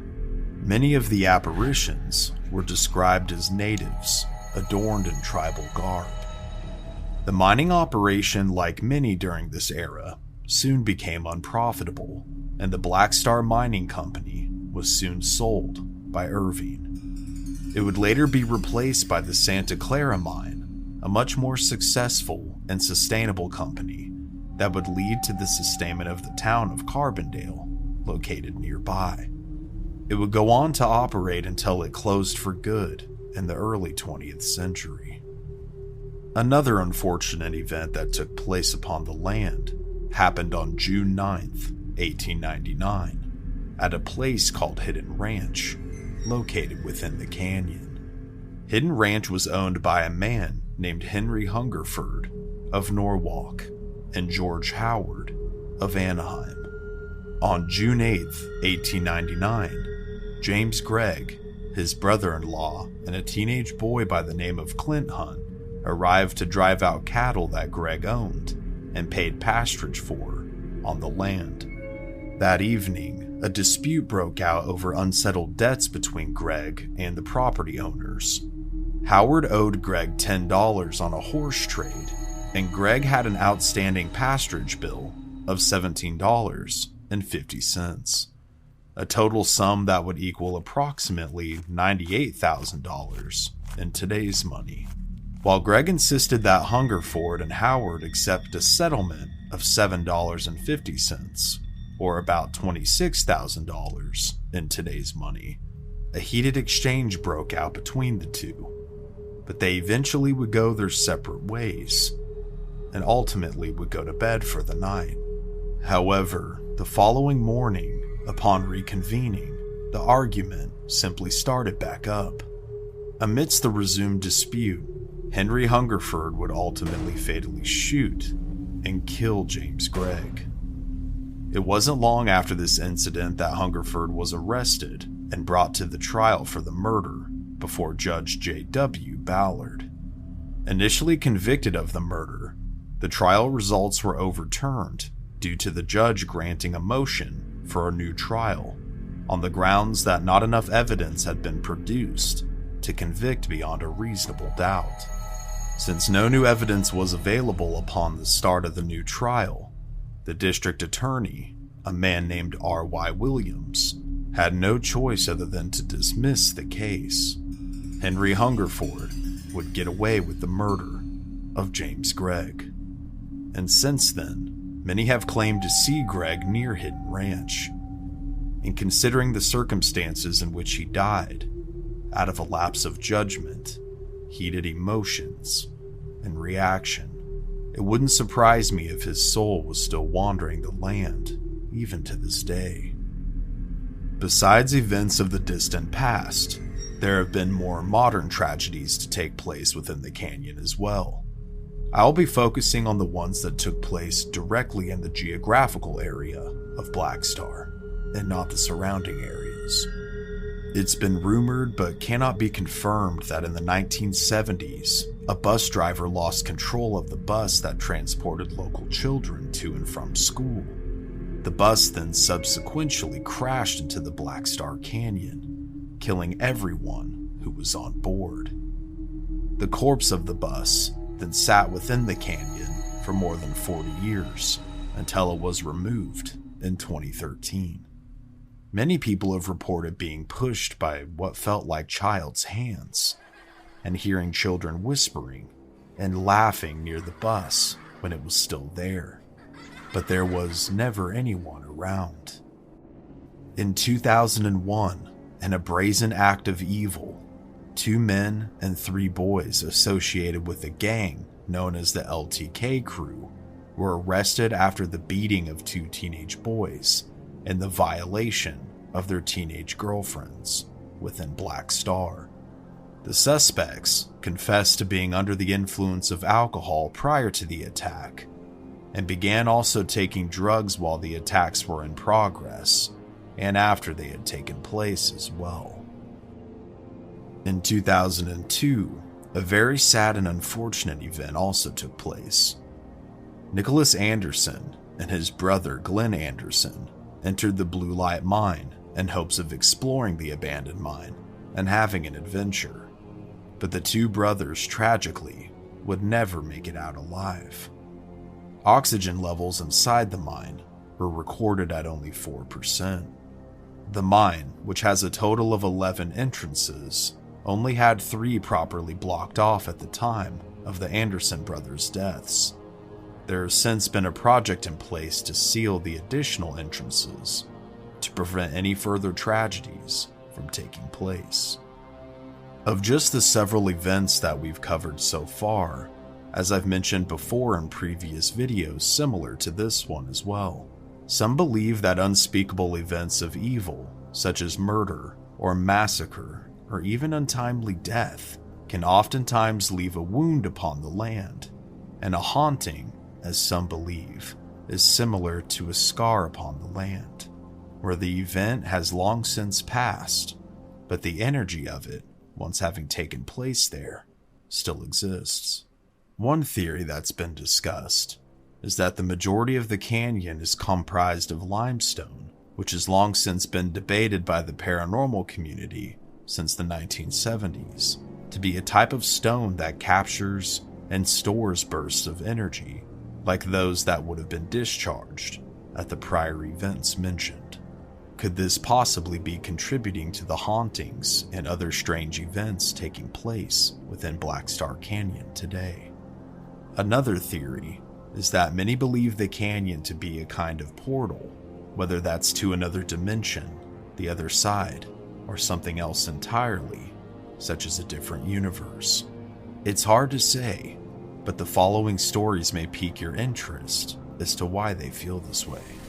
Satanic rituals and strange cult activity have long been associated with Black Star Canyon, with many visitors reporting hooded figures, unexplained fires, and chanting.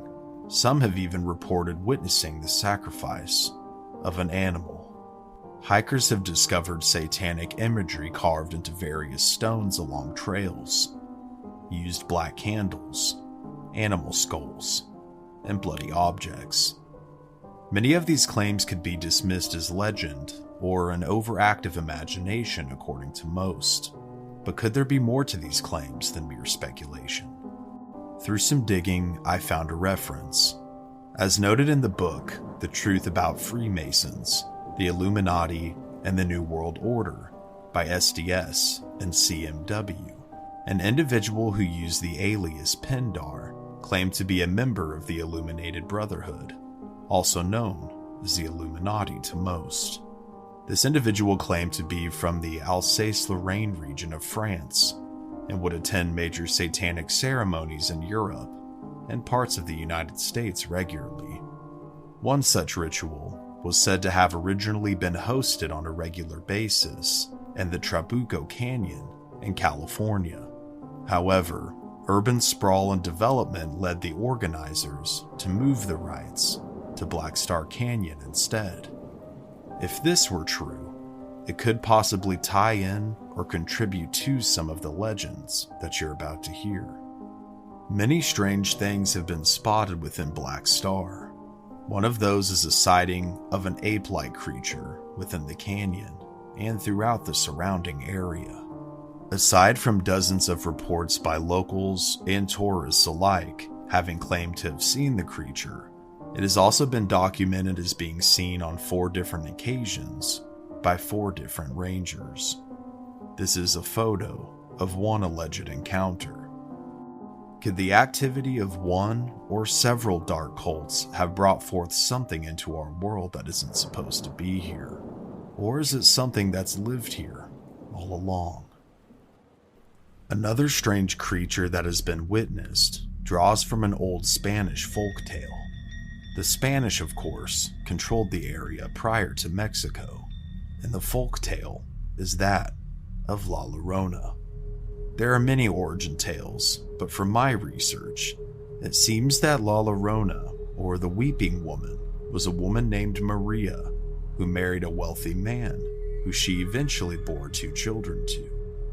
As time went on, she began to see her husband less and less, and when he was home, he only ever paid attention to the children. Eventually, she would see her husband with another woman. Out of jealousy and mania one night, she drowned her 2 children.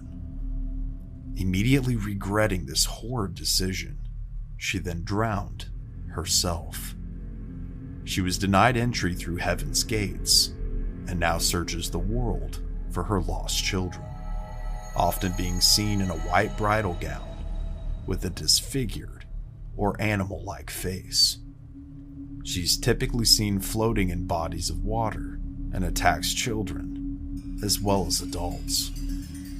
There is a well that is rumored to exist within the canyon, where she lives, and she's been rumored to have manifested and come out of that well, only to drag whoever or whatever she preys upon deep into its depths. Black Star Canyon also seems to be a hotspot for EVPs, or electronic voice phenomena. Disembodied but audible voices have been heard and recorded by many individuals while visiting. The sounds of distant chanting, weeping, and even growling have been reported as well, all with no visible origin. Many people have also reported seeing things out of the corner of their eye, only when they turn, there's nothing there. This activity could tie into the limestone theory, or even the occult activity that's taken place there. Perhaps energy over the ages has been stored within the stone, or perhaps an otherworldly vortex exists within the canyon itself. Whether it's always been there or was open due to evil practices is anyone's guess. This vortex that I've mentioned could be a spiritual one, but others have often speculated that it could be some kind of wormhole or interdimensional portal instead. Many people, wanting to escape the urban lifestyle of Orange County, have taken to places like Black Star Canyon due to its relatively quiet environment and unparalleled views of the sky, a place where things aren't obstructed by city lights. Over the years, a plethora of UFO activity has been documented and reported over Black Star. And although there is occasionally planes overhead due to John Wayne Airport nearby, many have noted very strange craft with pulsing lights, unlike anything they've ever seen before, within the night sky there. As previously mentioned, many people have reported seeing things out of the corner of their eye, only for there to be nothing there. But people have also reported being stalked and even pursued by something aggressive, and yet unseen. Could this perhaps be something that was dropped off by a UFO, a terrifying and abhorrent creature created in an alien lab somewhere? Or is this a spirit or something else completely unknown? Those who have encountered such entities and have lived to tell the tale, I'm sure will not be going back anytime soon, and I can't blame them. Many creatures have been mentioned due to Black Star Canyon being a hotspot of many different types of supposed activity. But there is another type of creature, or creatures, that I'd like to mention as well, although these certainly seem less menacing. Originally spotted on January 23rd of 1995 by a group of friends hunting within the canyon, they were described as the Black Star Waddlers. These were small entities that were approximately 2 feet tall, dark in color, and had a notable waddle as they walked by. They typically would be seen in groups and were spotted several times by the first party prior to their hunt being over. The creatures would also be spotted by another group later that year, and again in 1998. And although not much is known about them, they don't appear to be hostile, but for those who witness them, it would certainly make for a very strange trip, and even a stranger story, indeed. While many of the trails and open spaces of Black Star Canyon are still regularly traveled during the day, many refuse to traverse the space at night. There is said to be an uncomfortable and noticeable shift in energy from relative happiness and normalcy to that of malice and uncertainty. While the majority of known history, legends, and sightings have all been mentioned in this video, there are old details that we may possibly never know, and others that will be kept from us about this place. There are also still stories and new experiences being written and told, as those with an insatiable curiosity for the unexplained continue to hike Black Star Canyon.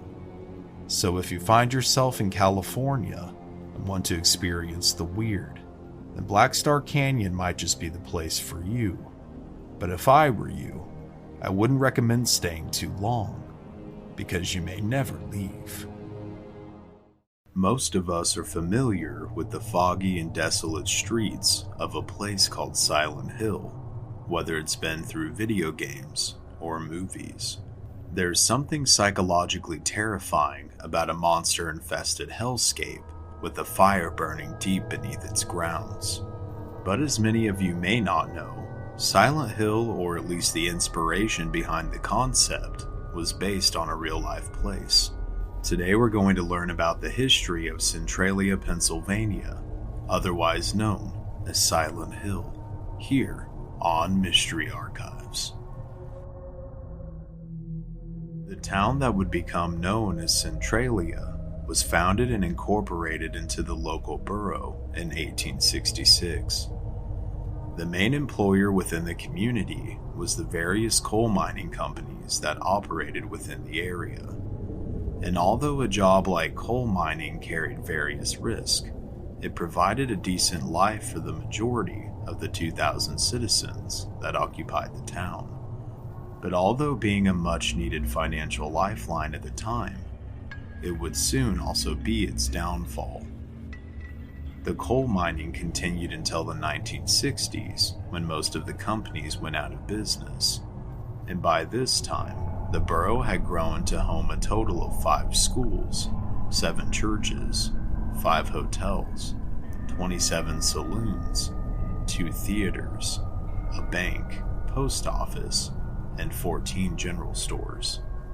On May 27, 1962, the people of Centralia put into motion a course of events that would change their history and lives forever.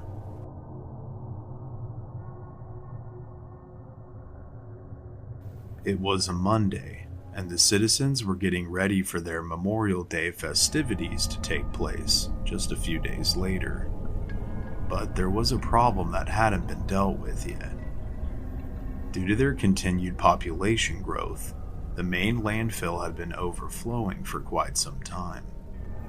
The city council had met earlier that month to discuss the best way to go about cleaning up the 300-foot wide and 75-foot tall pit of trash that had accumulated. So it was agreed upon that they would burn the pile and have the problem out of the way before the festivities could commence. The only problem was that the landfill was located directly on top of the old coal mine. But deciding that it was a risk they had to take, they set fire to the trash on May 27, 1962, and waited for the smoldering trash to burn itself out. The only problem was that it didn't stop.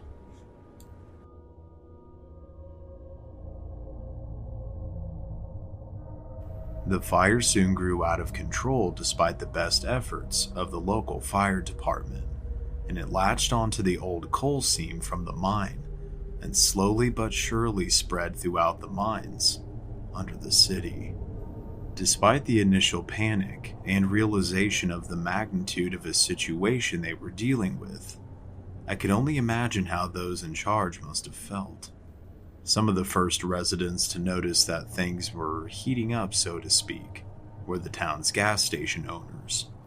Upon taking the temperature of their underground fuel tanks, something they routinely did, they panicked when the temperature gauges read 397 degrees Fahrenheit.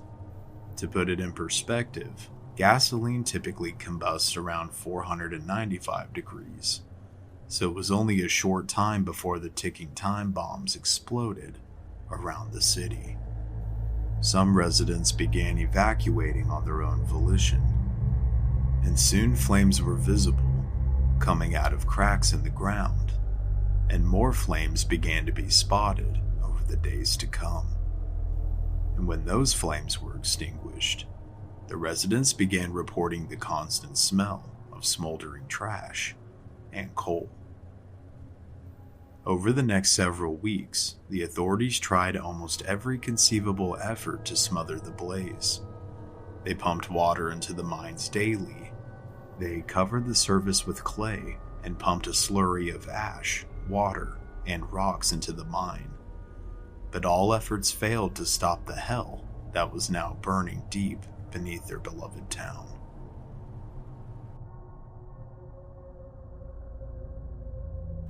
Eventually, they had no choice other than to give up, and fearing for the safety of the town's inhabitants, the city was condemned, and all residents were forced to vacate their homes. The majority of citizens evacuated the town, but several opted to stay despite the warnings of local authorities. The ones who did leave relocated to surrounding towns, and that was until the fire continued to spread. In the beginning of 1980, the adverse health effects of carbon monoxide poisoning were being reported within the surrounding townships of the borough at an alarming rate. The statewide attention to the scale of the problem culminated in 1981, when a 12-year-old resident named Todd Domboski fell into a sinkhole which had spontaneously opened up beneath him as he was playing in his backyard. He held on by a tree root while breathing in carbon monoxide until his 14-year-old cousin pulled him out of the hole, saving his life. Upon examination, it was found that the hole was 4 feet across and 150 feet deep, and was spewing out toxic gases and intense heat. Soon after, more of the surrounding towns were forced to evacuate, and in 1992, then Governor Bob Casey invoked eminent domain on all properties in the borough, condemning all buildings within.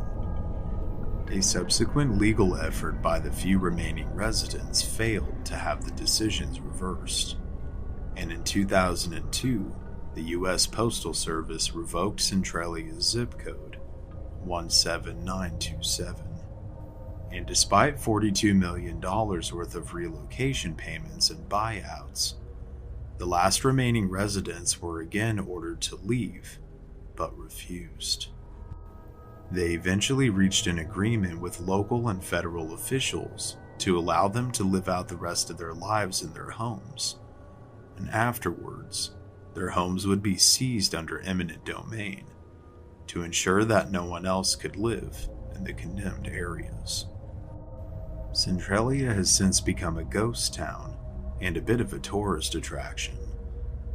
Visitors come to see the smoke on its abandoned streets and to observe what seems like a scene frozen in time. And it's because of this creepy spectacle that many have reported seeing ghostly apparitions and strange creatures within the toxic fog. People who have visited Centralia over the years are more than often awestruck by what they see: a gridwork of empty, nameless streets, remnants of properties such as steps to a front door that's no longer there, all surrounded by smoldering hillsides and a devastated wasteland. There are 3 cemeteries that occupy the grounds of the church that was torn down years ago. And while no lives were lost during the tragedy, visitors have often reported seeing ghostly figures and hearing odd sounds and feelings as if they were being watched. And others have even speculated that the town is now an entrance to hell itself. These are 2 stories that I could find of people experiencing such ghostly happenings. I visited Centralia last weekend with a couple of my friends, and I thought I might share a very weird experience I had while exploring the town. We were there for about an hour and a half, and we were checking out the interesting locations that I had heard about, like the burning hillside, the crack in Route 61, and the streets without homes. We were in the area next to an old cemetery on the east side of town, east of Route 61. We had just checked out some old tombstones, and were getting a whiff of smoke from the east, so that we walked down the old gravel road to look around. We found a slag-covered hillside with steam coming out of it, and when we heard what sounded like a voice saying something inaudible from down below where we were. All 3 of us heard it. We figured it was someone else checking out the area too, so we ignored it. Then we heard it again a little more clearly. A few words, and it sounded like, "Leave this place." At that moment, the hill we were standing on started steaming more, and it really began to stink. Like rotten eggs or sulfur, I guess. Well, it sort of spooked us, so we figured we'd better head back to the car. And as we were walking back to the area towards the cemetery, we heard it again. Not the same words and not as clear, but it was like, why did you come here? What was even weirder was that it sounded like someone was yelling it out of the bushes. It was quiet and kind of closer, but we couldn't figure out exactly which direction it was coming from. It was very weird. We got back to the car and didn't see any other cars or people the whole time we were there. We left and weren't really sure what to make of it. We really weren't sure if we wanted to talk about it either. But all I know is that I'm not going back. And when I got home, I found out that the area I was walking in was near the location where the fire started, just right across the road from the cemetery. And something is just not right about that place. My name is Jim. And about a month ago, my girlfriend Lori and I were coming back from Nobles, and we decided to take 61 home and stop at Centralia to take a look, as we did once before. First, let me say, we're not superstitious. In fact, we're quite the opposite. We like checking out abandoned places and old buildings, old cemeteries, and that sort of thing. We've seen a lot of old abandoned homes over the years, and we checked out Centralia about a month ago, and it really gave us a fright. It was a wide abandoned twin home up on the side of the street, on a hill. There were 2 units, and both had red numbers sprayed on the front, which indicated, from what I gathered from the other homes, that it was probably set to be demolished in the near future. So we decided to check it out. The back door was open, so we went in. Some of the first floor windows were boarded up, making it dark, but we explored the old house a little. We were on the second floor in the hallway near the stairs that led up and down to the first and third floors. The door was open leading to the third floor, Lori was in the hallway while I was at the top of the steps that led downstairs. At this point, we heard footsteps coming from the stairs, from the 3rd floor. It sounded to me that the steps were coming from the ceiling above, but also going down as well. So my first thought was that perhaps someone was living in the attic, maybe a 3rd floor bedroom or something. At first we were startled and really were worried that someone else was in the house. And as the footsteps sounded like they were going to reach the 2nd floor hallway, Lori looked into the stairwell expecting to see someone, and there wasn't anyone there. At the same time, we looked down the steps to the 1st floor and saw nobody. We just stared at each other for a few seconds, and I promptly asked, "Do you want to leave?" And she said yes. We made a beeline to the back door where we came in and out to the car. We drove about 100 feet or so and stopped to look back at the house, looking at the windows. I mean, we expected to see someone looking at us, but there was nothing though. It was really weird. Like someone had walked down those stairs, but we couldn't see them, and it freaked us out. Anyways, I just don't know what to make of the whole situation.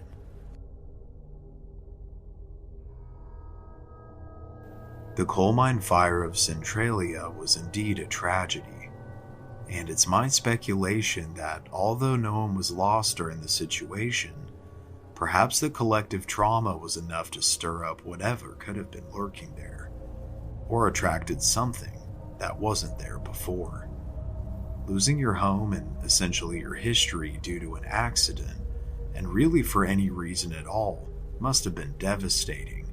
And if there happens to be anybody listening with close ties to everything, my heart really does go out to you.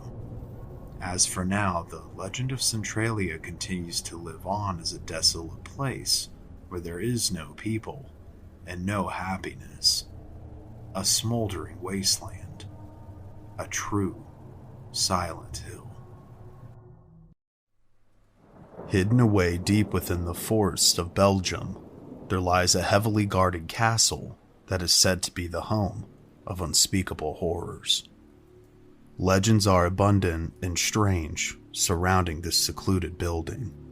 It's so forbidden that few locals will even dare to speak of its existence. Satanic rituals of every debaucherous level are said to take place within its stone walls. So join me as we unlock the secrets and tell the untold story of Chateau des Armoires, better known as the Mothers of Darkness Castle. There is a fine line between speculation, legend, and fact with this case, but I will do my best to relay the information I found, and you can draw your own conclusions. It's been said that the elite who run this world love their seclusion, from the ultra-rich private estates and gated communities, to places that no one outside of their inner circles have ever seen. They are said to practice terrible and perverse rituals in locations such as these, often to honor and worship their ancient gods, keeping what they do far from the prying eyes of the public. This castle is allegedly one of them. Hidden beneath the guise of thick forest along the Belgium and French border lies Chateau des Armoires, better known as the Mothers of Darkness Castle. Truth seekers and self-proclaimed researchers have dubbed this creepy place as one of the Illuminati's many ritual sites. During my own personal research, I found that finding details proved rather difficult, because little information on the site is available through a simple search. To find details on a place such as this, one has to dig deeper, so to speak. There are barely any photos of the castle from the outside, especially closer to modern times, and there barely exist any interior photos whatsoever. The current owners, in true conspiracy fashion, seem to be doing everything they can to keep it this way. Both the BBC and the National Geographic, as well as many smaller outlets, have been denied access to the castle on numerous occasions. The castle's wooded exterior is heavily guarded, monitored with many cameras, and laced with electrical fences, barbed wire, and trip lines. Those who have dared to venture close enough without getting caught have noted that many of the security devices in place are state-of-the-art. The castle was originally built in 1849 by the Count of Mesnil, who then sold the property to Theodore Vandernoot, the 8th Marquess of Ashe, in 1859. And then, another 10 years after that sale, it was sold to Prince Philip, Count of Flanders, who belonged to the notorious Saxe-Coburg and Gotha bloodline. This is the same bloodline who the current British royal family is descended from, all of whom can be traced back to Vlad the Impaler, the original Dracula. Although the exact purchase date is unknown, the modern owners of the castle are an elite Belgian family known as the Solveys. The Solveys are one of the wealthiest families in Belgium. Among many holdings, they own large pharmaceutical and chemical companies, both of which produce some products that have become household names. This includes the antidepressant drug Prozac and the chemical fluoride. The fluorine products they specialize in are for creating consumables, such as in toothpaste and drinking water. As mentioned earlier in this video, the castle is better known by its English name, the Mothers of Darkness. This name was given to it by researchers who have claimed that a coven of elite witches, known as the Mothers of Darkness, convene here for a diaspora of rituals. They are claimed to be adept witches who come from extremely old satanic families, and they convene on certain dates and times to perform macabre rituals that would disgust and terrify anyone who dared to witness them. Although it's easy to demonize these women, we also have to think of how they got here. They are said to be the subjects of satanic ritual abuse from an extremely early age. These rituals often include physical, sexual, and mental abuse, all of which result in a dissociative disorder which allows them to be easily programmable. As they grow older, they too will participate in the ritual abuse of the young, just as they experienced, and the cycle begins anew. The dissociative disorder they typically develop is multiple personality disorder, as a result of the abuse fracturing their minds very early. They assume the identities of numerous people, each one serving their own function. When they become women and are ready to be fully initiated as witches within the coven, the ritual is said to be performed at Château des Armois. However, this isn't the only reason the castle is cursed. Given its owners and its location, it has also been rumored to be one of the many sites of the Illuminati's rituals. One such ritual is known as Eyes Wide Shut. This sickening ritual typically involves the abuse of children and is videotaped as potential blackmail in case anyone dares speak about it. The corruption of a child is the corruption of innocence, and they do this in order to please their god, Baal. But soon, these alleged rumors would be proven to be reality. Many of these sick details are revealed during the infamous Marc Dutroux scandal that rocked Belgium in 1996. In case you aren't familiar, let me quickly fill you in. Children in the 90s in Belgium were going missing at an alarming rate. And in August of 1996, Belgian police discovered 2 children who'd been abducted and imprisoned in a basement dungeon near Charleroi, the second largest town in Belgium's French-speaking region. As the search continued, the police began to connect the dots, and soon tapes and bodies would begin to be discovered. The arrest of Marc Dutroux and the details that would go public shortly after not only shocked the country, but the world. And this almost sparked a revolution. Despite several credible tip-offs, it took the police 4 years to arrest Dutroux, who had been abducting, murdering, and overall exploiting children for the political elite of Belgium's left-wing socialist government. The populace was not only shocked by the crimes that had taken place, but that Dutroux was being protected by the government that was in power. He received generous government benefits following his initial imprisonment.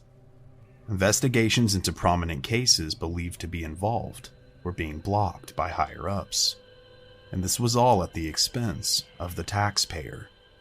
The man was then only given 13 years for his horrific crimes, in which he would only go on to serve 3. During this time, he was given monthly checks from the welfare state, loads of free time, guests, and more. He then used these funds to purchase more estates, which he built multiple dungeons in, and continued his sickening activities. Multiple scandals similar to this one were uncovered in the years to come, all of which seemed to tie into one another and linked to the Walloon socialist government as well. Although despite this, there was no decline in voter support for them. All of these emerging details would lead one Belgian politician to say that big business, blackmail, and lots of money are involved here in a highly sophisticated organization. The entertainment was not just sex, it involved sadism, torture, and murder. The system of blackmail has been and is still in place running to this day all over the Western world. Many of the Dutroux scandal files named such activities taking place in castles, and one such was named in particular, and that was Château d'Armois. Belgium's city of Brussels hosts the official council of the European Union, and often hosts some of Europe's power brokers during these council meetings, many of whom would be named in the scandal. Councilmen themselves, lawyers, and high-ranking judges in the government, all of which took place or attended in orgies organized by Dutroux's organization. These details surrounding the case would also describe grisly rituals known as hunting parties. During these hunting parties, abducted children were allowed to run away in the forest, while massed groups of the elite would hunt them down like animals. This was also called the most dangerous game, a seemingly favorite of the attendees, because it got their adrenaline flowing and allowed them to feel something. This is an audio clip from someone who claims to be a satanic ritual abuse survivor. It was early evening when they played Most Dangerous Game. I was stripped of my clothing. I was allowed to wear tennis shoes and told that I could have a head start and begin running before I would be hunted down. My exposure to it resulted in my believing I had no place to run and no place to hide. It seemed there were no limits to what could happen in my existence at that time. It was one of the most extreme situations I think I ever survived. One prosecutor would go on to say that it was like something out of the Middle Ages. Not only all the disturbing details of the crimes, but the mere existence of satanic cults right before our eyes. One such cult that was named in the files is known as Abraxas. Abraxas is a word of Kabbalistic origin. This group is known to worship a demon by the same name that dates back to Egyptian times. The Basilidian sect of Gnostics of the 2nd century claimed Abraxas as their god and believed that Jesus Christ was merely a phantom sent to earth by him. They believed that his name contained great mysteries and that it was composed of the 7 Greek letters which formed the number 365, the number of days in the year, and so that under his command, he had the other 364 gods at his disposal. He is depicted in ancient amulets as a demon with the head of a king, with a serpent forming his feet, saying the ancient curse, abracadabra, while flailing a whip. The connection was discovered in a note to Dutroux from an anonymous member calling themselves Anubis. The note informed him that a very special ceremony was coming up, and soon instructed him to provide presents for said ceremony. The presents were to be presented to the high priestess of the Abraxas order, and even gave details as to what age and gender the presents should be. Later eyewitness testimony would reveal that the Abraxas ceremony consisted of the defilement and murder of those presents within the walls of Chateau des Armoires, and afterwards their blood would be collected and placed in small pots, in which quill pens would be dipped in, and then an account would be written as to what had taken place, as to hail their god and bring about the ultimate plan. But the plan was never revealed. It would later be revealed through investigative work that heavy corruption, deliberate sabotage of DNA testing, and much more had taken place. The citizens of Belgium who had uncovered the horrifying truth about the situation gathered in protest in multiple cities, with the largest crowd being over 30,000 people. After the removal of several judges, detectives, and high government officials, the Dutroux case was re-examined. Initially, the information on the Abraxas cult was not followed up on, but once again, with proper detective work this time, it was uncovered that many of the alleged happenings truly did take place. Along with the castle, rituals also took place in a wooden house that was owned by a man by the name of Bernard Weinstein. Dutroux would later admit to murdering Weinstein and placing his body along with numerous children's corpses on the property, which Dutroux then purchased at a fire sale rate after he murdered him.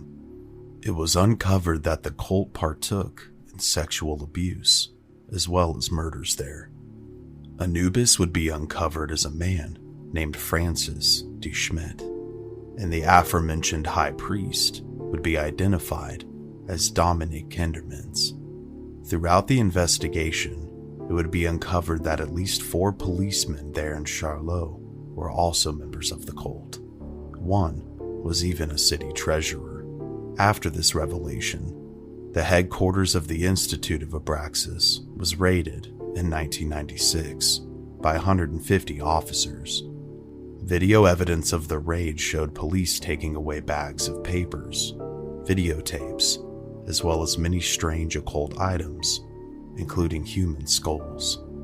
After everything was said and done, Marc Dutroux was ultimately charged with the murder of 11 children and numerous other crimes. He would then be given multiple life sentences and is still serving those years within solitary confinement. A monster truly was put behind bars. However, most of Dutroux's high-profile clients would get off scot-free, and the case files to this day are still classified and unable for full unredacted viewing by the public. But this hasn't stopped some of the files from being leaked online. In 2009, the infamous whistleblower organization known as WikiLeaks posted several of its documents for public viewing on the internet. The Belgian government, however, moved quickly to scrub these from the web as fast as possible. They claimed it was because certain people were mentioned who hadn't done anything, but were mentioned during the investigation, and that they didn't want them to come under any unjust scrutiny. But it would lead many of us to speculate that there had to truly be something more.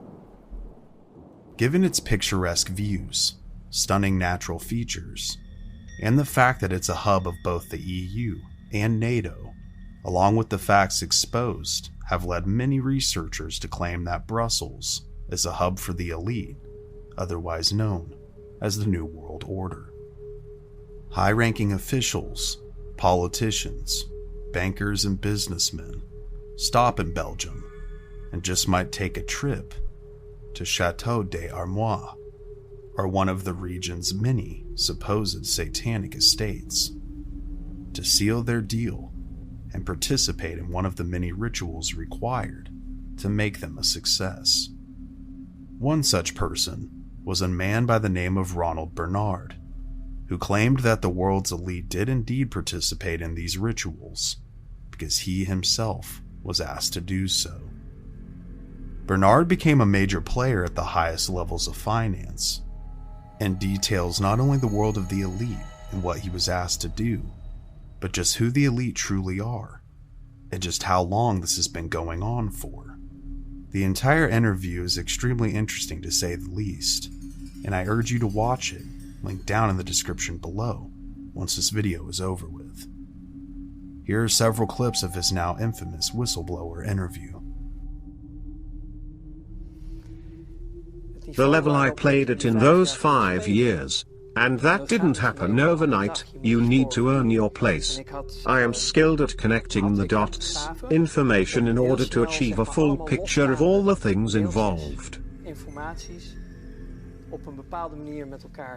Real world, since through the financial world you learn all of the actual truth. So you say all, in what regard? Well, your clients give you glimpses of how the world really works. In hindsight, I still didn't know everything, but I did know a lot. Because my clients were banks who didn't want blood on their hands. But within those banks there always is a number of people who know damn well what is going on. So, like 1% within a bank knows the truth of the matter regarding the happenings within the world. Which is not surprising, considering they are involved in the flows of money. Those are your clients. You also have governments to deal with, multinationals. You have to deal with secret services, and what they now call terrorist organizations. You get all of the groups that are involved with the big money as clients.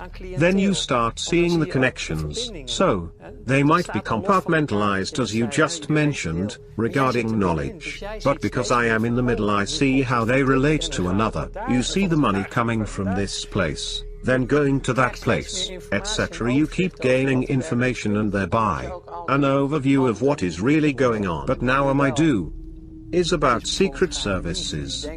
You think they are there to serve and protect a people, country, etc. but they actually turn out to be the criminal organizations, to be more precise. The system is heavily so.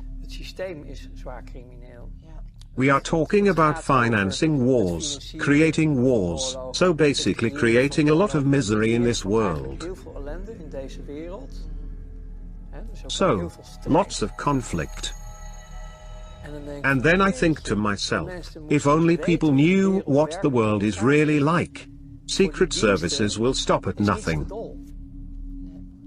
Nothing. But they also have their flows of money, because if they are trading in drugs or weapons or, for that matter, people, all that money has to go somewhere. Everything has to be financed. You say if, but you could confirm they are doing this? All of them. All of them.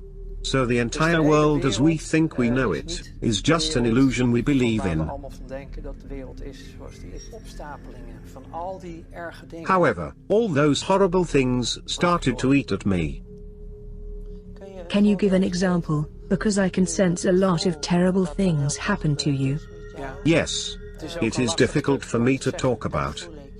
I can feel that, but only whatever you wish to share is all right. Yes. I only talk about things I want to tell. But it does evoke lots of emotions, and with my conscience not being in the freezer, it touches me deeply. Yes, I feel the same way. All right. Can you tell me the worst thing that has happened that caused the tipping point in your situation?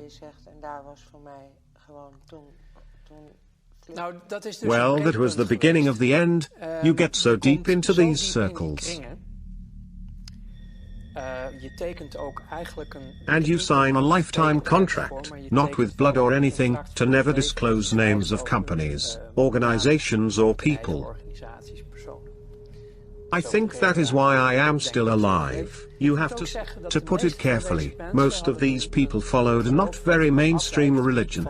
So, you have Catholics, Protestants, all sorts of religions. These people, most of them, were Luciferians. And then you can say, religion is a fairy tale, God doesn't exist, none of that is real. Well, for these people, it is truth and reality. And they served something immaterial, what they called Lucifer. But then at some point, I was invited, which is why I'm telling you all this, to participate in sacrifices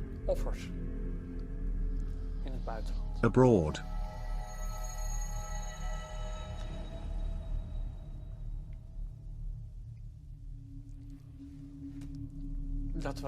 That was the breaking point.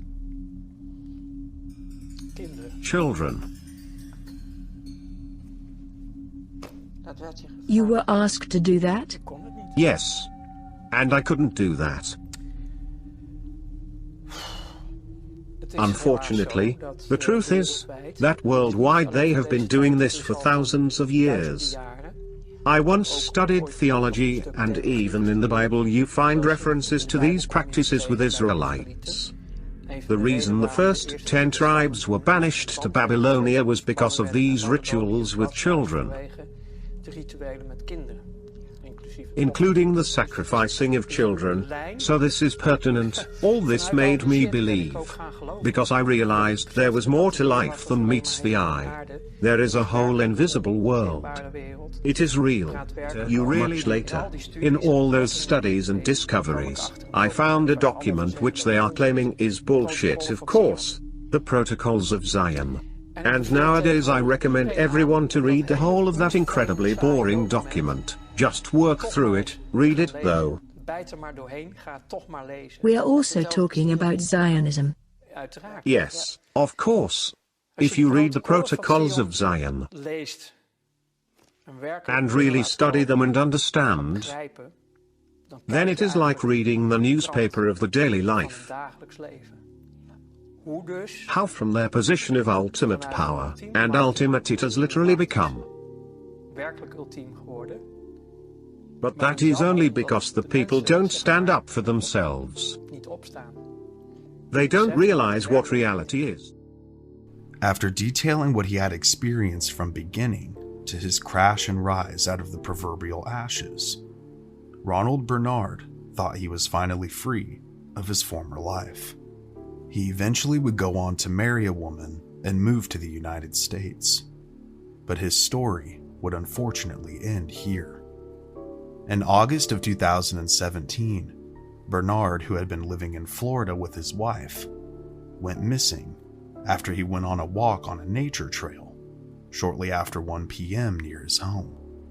He called 911 around 3:46 p.m., seeming distressed and stating that he was lost. Although many attribute this to possible dementia, Bernard had no medical history of this condition and had showed no prior signs. Between his initial phone call and 6:13 p.m., he phoned the authorities several more times and told them that he was being followed and that his life was in danger. Through pinging his cell phone, authorities sent several search units, canines, and a helicopter to the area. Bernard was then found floating face down at approximately 8:24 p.m. in a shallow stream of water. His cause of death has yet to be revealed. It has long since been speculated that the world's aristocracy worships an unseen force, one of complete darkness that will do anything and everything to destroy what it perceives as a threat. Many of these high-ranking officials are seemingly above the law. At the 1988 Republican National Convention, as loyalists waved their flags and cheered the man who accepted their party's nomination for president and would later win. And my friend, President Ronald Reagan.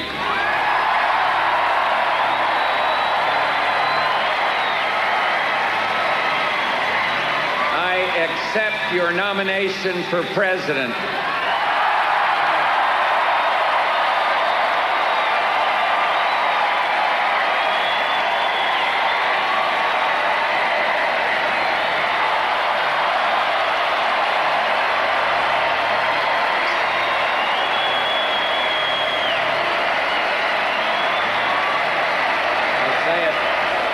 From the cities to the suburbs to the loneliest town on the quietest street, to take our message of hope and growth for every American, to every American. I will keep America moving forward, always forward, for a better America, for an endless, enduring dream and 1,000 points of light. He would later go on to reference 1,000 points of light again during his presidential inauguration speech. I've spoken of 1,000 points of light. He then would continue to make numerous references to the New World Order. We have before us the opportunity to forge for ourselves and for future generations a new world order, a world where the rule of law, not the law of the jungle, governs the conduct of nations. When we are successful, and we will be, we have a real chance at this new world order, an order in which a credible United Nations can use its peacekeeping role to fulfill the promise and vision of the UN's founders. Most Americans have no clue what this phrase meant, but researchers have since decoded it. Inside the Mothers of Darkness castle, there's a special ceremony room reserved for the highest levels of the elite's rituals. It is a spectacular room with a domed ceiling, which contains 1,000 points of light. Among these researchers were many former high-ranking Satanists themselves. One such person is a man by the name of Stephen Dollins, and this is what he had to say in regards to the reference made by the former president. But nobody bothered to question that. And he said that at least 4 to 6 times. I talked to a lady just recently in Baltimore. She came up right after the meeting in Baltimore, and she came up and she said, everything that you said tonight, I can verify. She said, because I was George Bush's campaign manager. And she proved it. She pulled out the campaign manager badge that she had when she was campaign manager, when he was going into for presidential election. And she said, I was there the night that he made that address. And she says, now I understand what that meant. Because she said, I looked at George and I said, after he stepped off the platform, I said, George, I want to be, I don't know about that New World Order thing. She said, but I want to be a part of that 1,000 points of light. And she said, he grabbed her by the shoulder, looked her sternly in the face, and said, I have no control over that. Did H.W. Bush and many former presidents visit a place such as Chateau des Armoires to help achieve their status? Testimonies such as these certainly make us think that they did. People over the years who have managed to get close to the castle have spotted numerous spy devices, booby traps, and tripwires. One such man, who apparently saw that the gate was open and was visiting the area with his girlfriend and another friend, had sent his girlfriend up to knock on the door in an attempt to provoke an interaction. The gate then closed, with her still inside. After an hour of fruitlessly trying to contact those within the walls, the young man went to the Belgian authorities, who, after reaching out to the occupants of the castle, said that they had claimed they had never seen or heard from the couple before. That woman was never seen or heard from again. Some other rumors that are worth mentioning are that there's a series of tunnels that connect Mothers of Darkness to other locations throughout Belgium for the transport of people for multiple purposes, although no one has come forward with proof of this in particular or has lived to be able to do so. History provides us with a terrifying glimpse into the past. from psychopaths such as Vlad the Impaler to the Rothschilds, and many more. We have numerous examples of the elites manipulating people for their own nefarious reasons and worshipping an unseen sinister force. Is there truly a malevolent darkness that runs this world and seeks to destroy all light within it? Is there truly such a thing as the Illuminati? These questions and more are all up to your interpretation. But one thing is for certain. There is a darkness that surrounds Chateau des Armois, as well as numerous mysteries as thick as the fog that surrounds the forest it dwells in. What once seemed like a miraculous place to its early settlers slowly but surely collapsed under the weight of its own profits and debauchery. And it's now said that the land and all items within this abandoned town are now cursed. This is a strange tale that intertwines legend with history. This is the untold story of Bodie, California.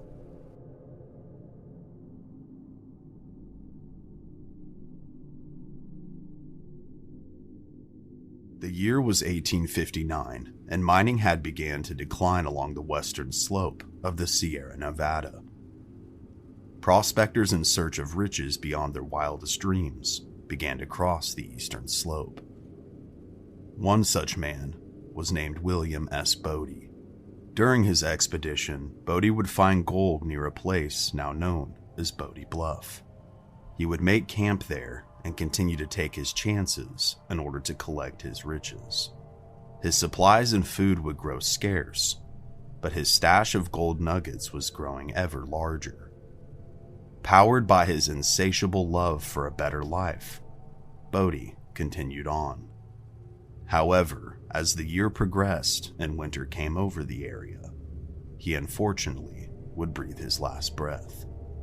Bodie died in a snowstorm that very winter, and would later be discovered by the future inhabitants of the town that would come to bear his name. His story in its own way would manifest within the settlement, even down to its last days. As the search for gold continued, Bodie's gold vein would be rediscovered, and slowly but surely a mine was established, as well as a mill. The year was now 1861, and the town known as Bodie was home to 20 miners.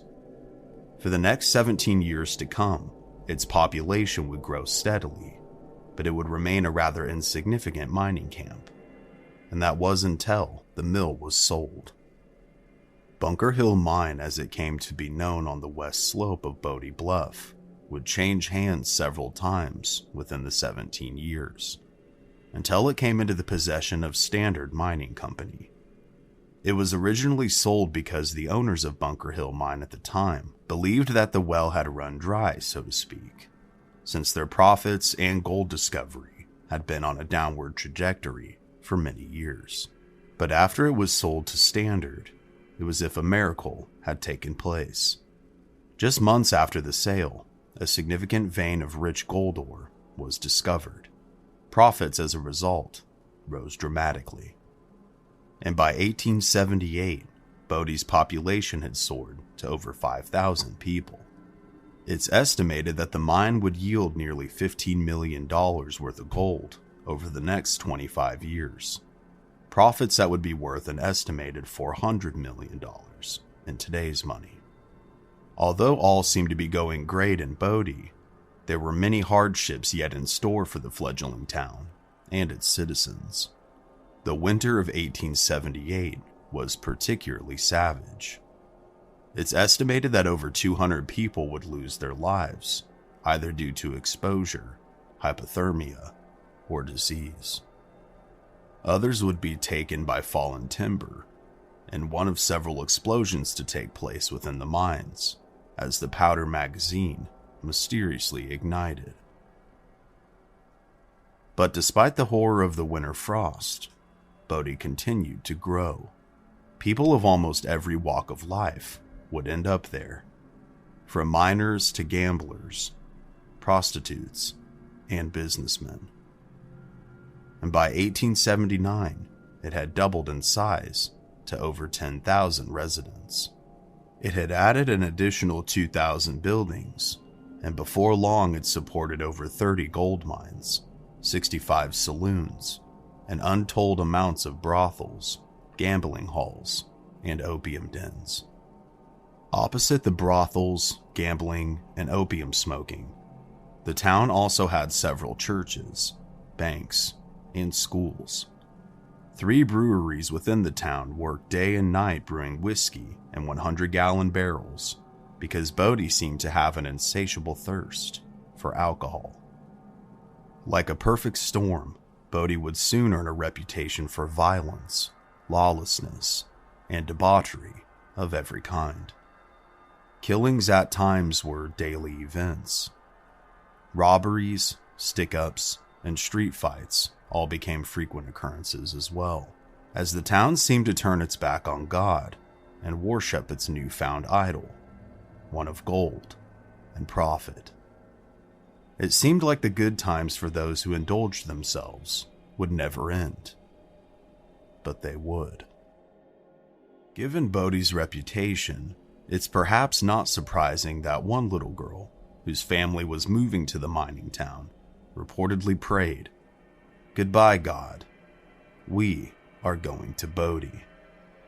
For all of its construction, Bodie needed vast amounts of lumber, and the problem was that there were scarce trees in the area. Soon, several businessmen formed the Bodie and Benton Railroad Company in 1881 for the sole purpose of sustaining that appetite for much-needed lumber. However, for the citizens of Bodie, this was not a good decision. In order to maximize profits, the company hired inexpensive Chinese labor, much to the outrage of the locally unemployed. So with a large influx of cheap foreign labor, it soon helped drive the competing labor costs into the ground, not just for the railroad, but for mining as well. This marked the beginning of the end of the town. The boom was over just 1 year later. In 1882, Bodie started to rapidly decline. Prior to 1882, there were no churches within the town, but there were 2 preachers, one Methodist and one Catholic, who held services in their private homes. And despite the town's decline, 2 churches would be built in 1882, one for each of the 2 faiths. However, both would not end up surviving. After the merging of Bodie and the Standard Mining Companies in 1887, the town saw a brief revival in both wealth as well as population, but that too would be short-lived. A series of fires would soon extinguish Bodie for good. In 1892, a fire ravaged much of the business district, further depleting the population. And in 1898, a massive fire broke out and destroyed the once prosperous mill. And although it was a slow burn, metaphorically speaking, as far as the decline of the town, the final nail in the coffin was in 1932, when a 2-year-old boy who had gotten a hold of his father's matches ended up lighting a fire that would destroy 95% of all buildings left within the town. In the years to come, Prohibition and the Great Depression would entomb Bodie. And although attempts were made to strike new gold, companies' once record profits crashed. We are thus left with a tale of a city that flew too close to the sun and burned, showing that chasing profit and vanity, debauchery and lust yielded disastrous long-term consequences.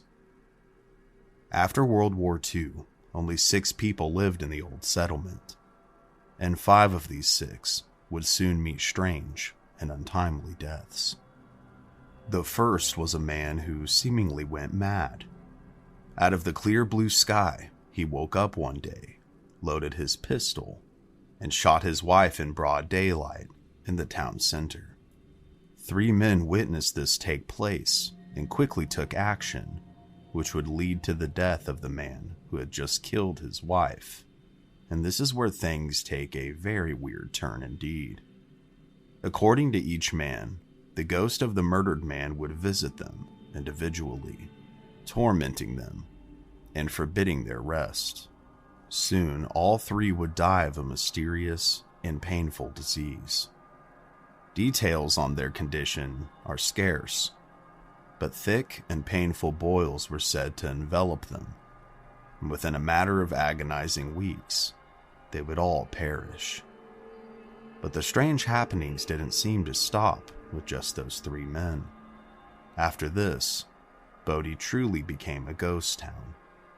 By 1962, after years of neglect, it was designated a state historical park by the state of California, and legends about this place seemingly stuck in time. One such legend is known as the Bodie Curse. Supposedly, if visitors take anything from this town, even a pebble, they will forever be cursed with terrible misfortune. One such victim claimed to have been struck with horrible luck and tragedy until they returned an item that they had stolen from a previous visit. And this isn't entirely speculation or superstition, however. The park's own rangers claim it's a real phenomenon. Years ago, they began to keep a log of anyone who would offer to tell them that they were taking something from Bodie. And the logbook also contains pages upon pages of those same people returning those items and claiming the notorious curse. The curse is said to be perpetuated by the ghosts that live there, who guard their riches against thieves as they are still searching for new gold.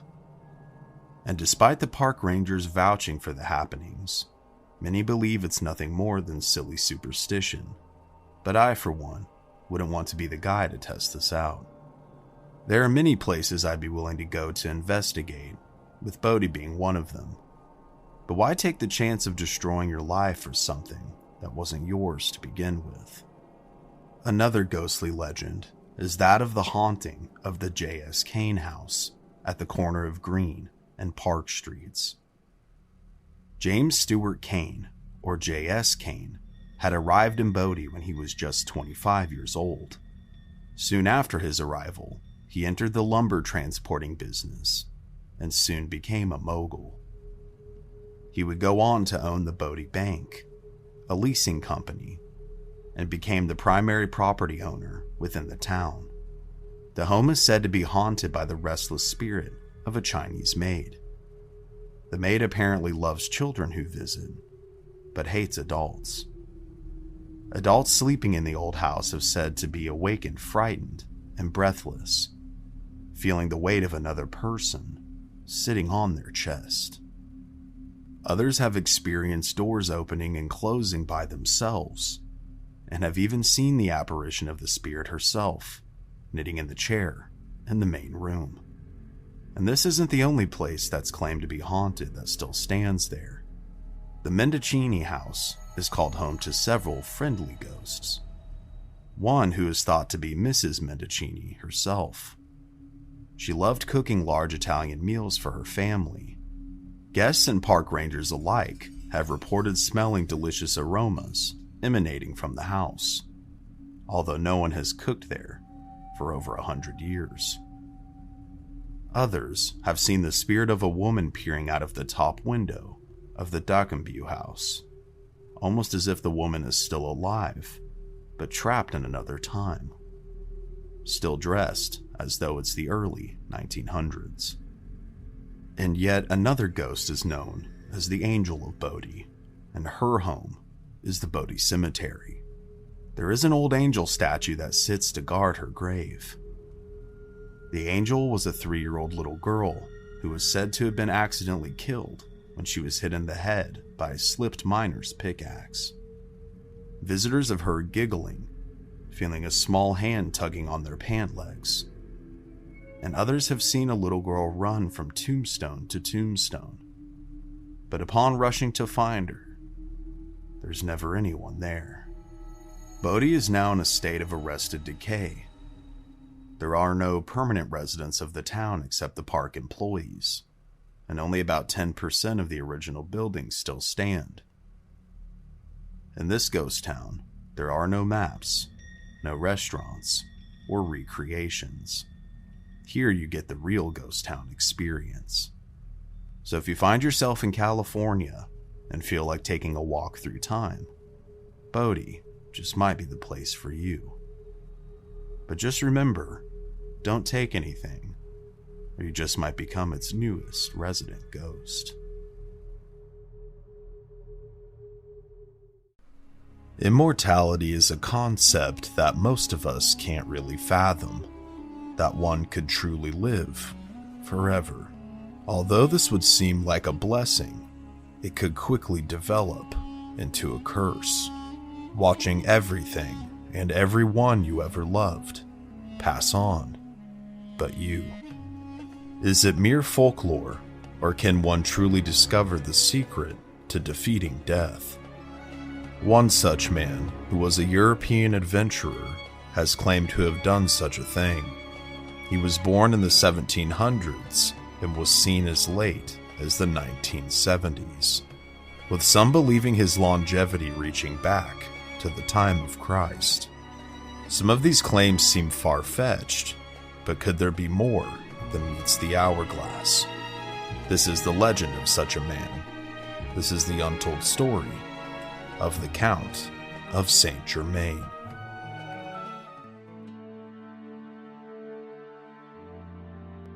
The man who first became known as Saint Germain is speculated to have been born in Transylvania, although the exact date isn't known. Records kept have suggested it was on or around the year 1690, and many origin stories as to who he was and who he was born to vary. Some say he was an Alsatian Jew, one of Europe's oldest sects, whose true name was Simon Wolf, and was born in Strasbourg, Germany, close to the 1700s. Others, that he was born to an Italian princess in San Germano in Savoy in 1710. But he himself would later claim to be the son of Francis II, the Prince of Transylvania. Although no record exists of this, it would certainly account for his wealth and fine education from an early age. Although it's hard to pinpoint exactly to who and where he was born, the Count would go on to be educated in Italy by the last Medicis, Gian Gaston. He was also believed to be a student of the University of Siena. Unraveling the web of folklore almost seems like a monumental task. Considering of what's recorded, the man himself spun a confusing web of differing stories and names, seemingly to disguise his true origin and name. However, what has been unanimously agreed upon is that Saint Germain became a master in the mystical science known as alchemy. His main aim while conducting this alchemy was to achieve the ultimate goal of creating the elusive Philosopher's Stone, which would supposedly allow one to change lead into gold. Furthermore, the magical power of the stone could be extracted and placed in a potion, granting immortality to those who drank it. Count de Saint Germain is believed to have discovered such a thing. He first came to prominence in high society in Europe in 1742. He spent 5 years in the Shah of Persia's court, where he had learned the jeweler's craft. This allowed him to court those of high society. He gifted the royals and rich of the upper class with vast amounts of beautiful jewelry, knowledge of science, history, music, and language. Gifts of knowledge at this time were considered divine. They were essentially priceless, esoterically speaking. He was said to speak many languages fluently. These included French, German, Dutch, Spanish, Portuguese, Russian, English, Chinese, Latin, Arabic, and even some ancient Greek. It might have been his incredible intelligence that led to such acquaintances. But in 1760, we would see the notion put forth that Saint Germain could perhaps be immortal. In Paris that year, the Countess von Giorgi heard that Germain had arrived for a soirée at the home of Madame de Pompadour, mistress of King Louis XV of France. The aged countess was bestowed with curiosity. She had originally met the Count in 1740 in Venice, and upon meeting her old friend again, she noticed he hadn't aged and initially thought that it might have been his father that she met in Venice. But it was indeed the very same man. Perplexed, she asked the Count to detail their prior meeting, which he proceeded to divulge without missing a single detail. When the Madame said that's simply not possible, the Count simply smiled and said, "I am indeed very, very old."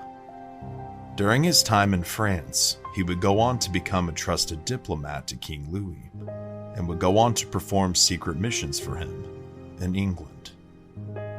Seeming to be always present and active, the man who never aged became quite the adventurer. In 1760, he attended a function in Hague, where he met the infamous lover, Giacomo Casanova. Casanova later said this in regards to meeting him. This extraordinary man would say in an easy, assured manner that he was 300 years old, that he knew the secret of universal medicine, that he possessed mastery over nature, and that he could melt diamonds with it. Germain seemed to be everywhere. In 1762, he traveled to Russia, where it's said that he assisted in a conspiracy that would ultimately place Catherine the Great on the throne. As a result, he would later become a trusted advisor to the commander of the Imperial Russian armies during their war against Turkey, which they would go on to win. After returning to Europe, he would continue his trek. In 1774, he returned to France, where then King Louis XVI and Marie Antoinette now occupied the throne. Through a series of conversations amid the Count playing violin for the couple, something that he was well documented at being incredible at, like many things in his life, he warned them of the revolution that was going to come in 15 years. But his warnings were apparently unheeded.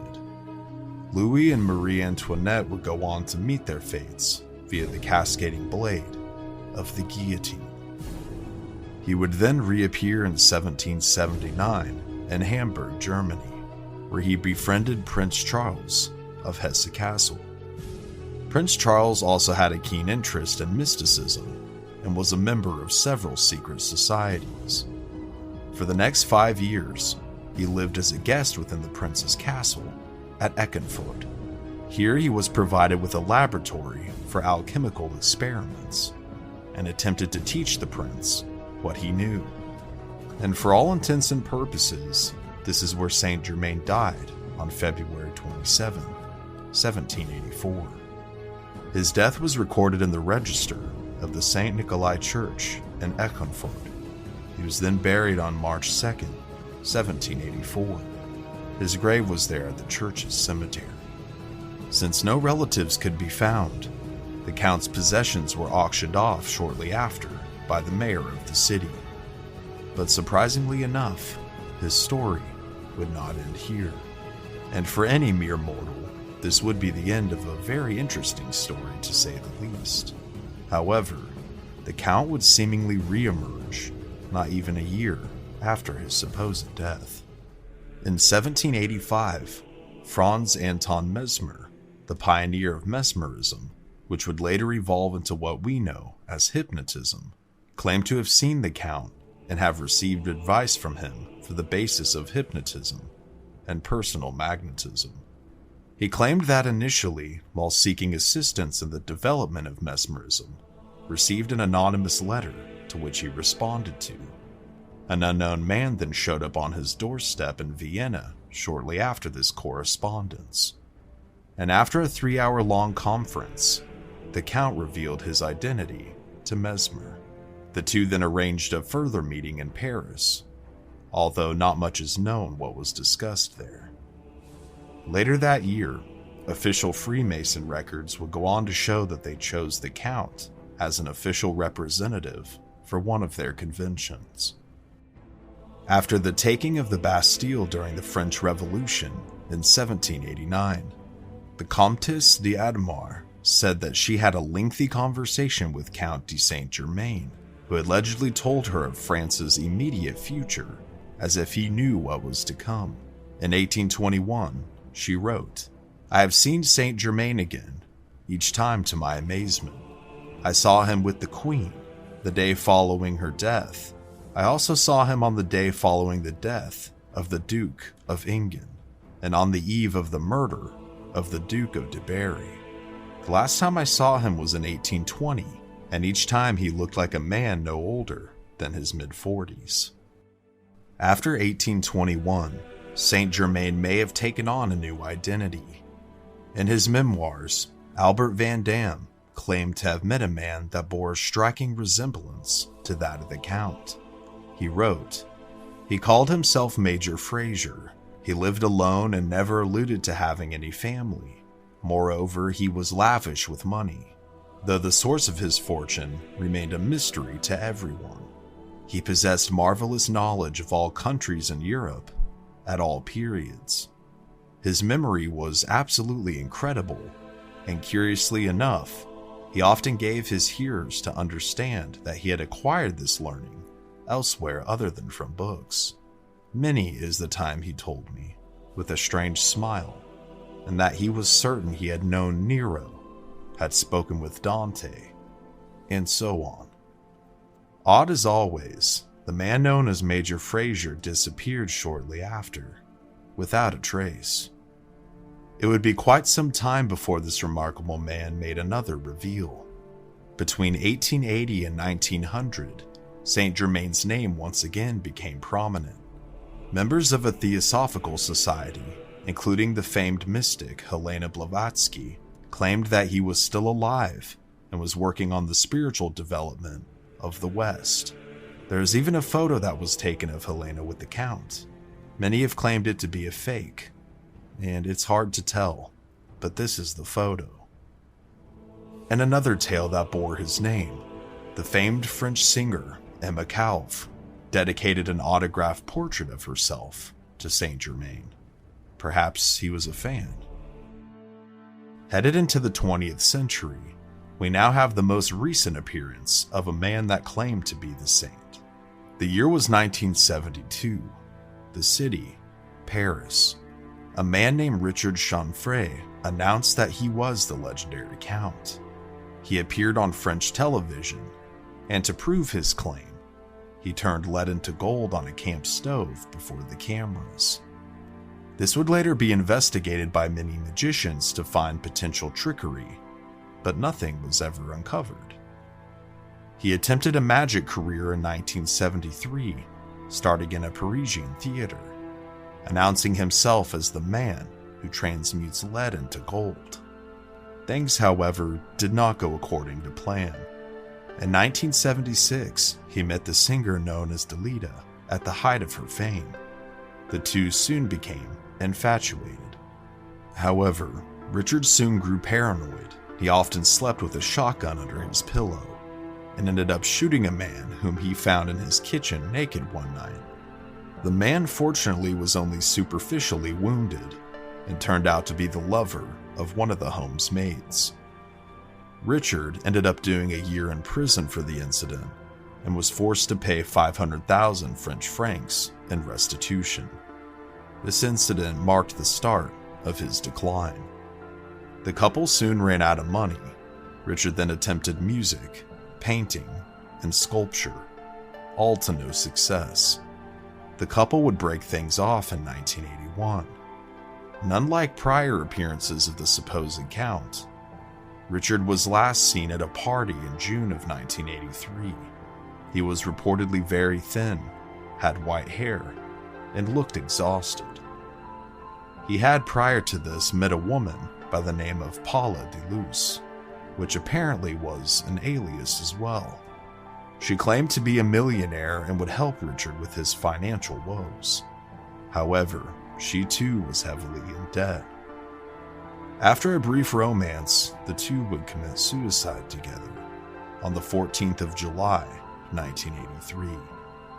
They ingested barbiturates while inhaling the exhaust of Richard's car. A nearby note read, "I leave, and I bring her with me because she is so like me." There have been brief mentions of the Count since this, but nothing substantial. So in conclusion, was the Count's identity stolen multiple times? Or was it the work of con man throughout the ages? Or just multiple cases of mistaken identity? Or did he even exist at all? All of these are certainly logical takes, no doubt. But could there really have been a man that unlocked the secrets of life and made himself immortal through alchemy, through the discovery of the elusive Philosopher's Stone, or something similar? Until when and if he shows himself again, I suppose we'll never truly know. But one thing is for certain, the legend of the Count of Saint Germain is truly a strange mystery, indeed.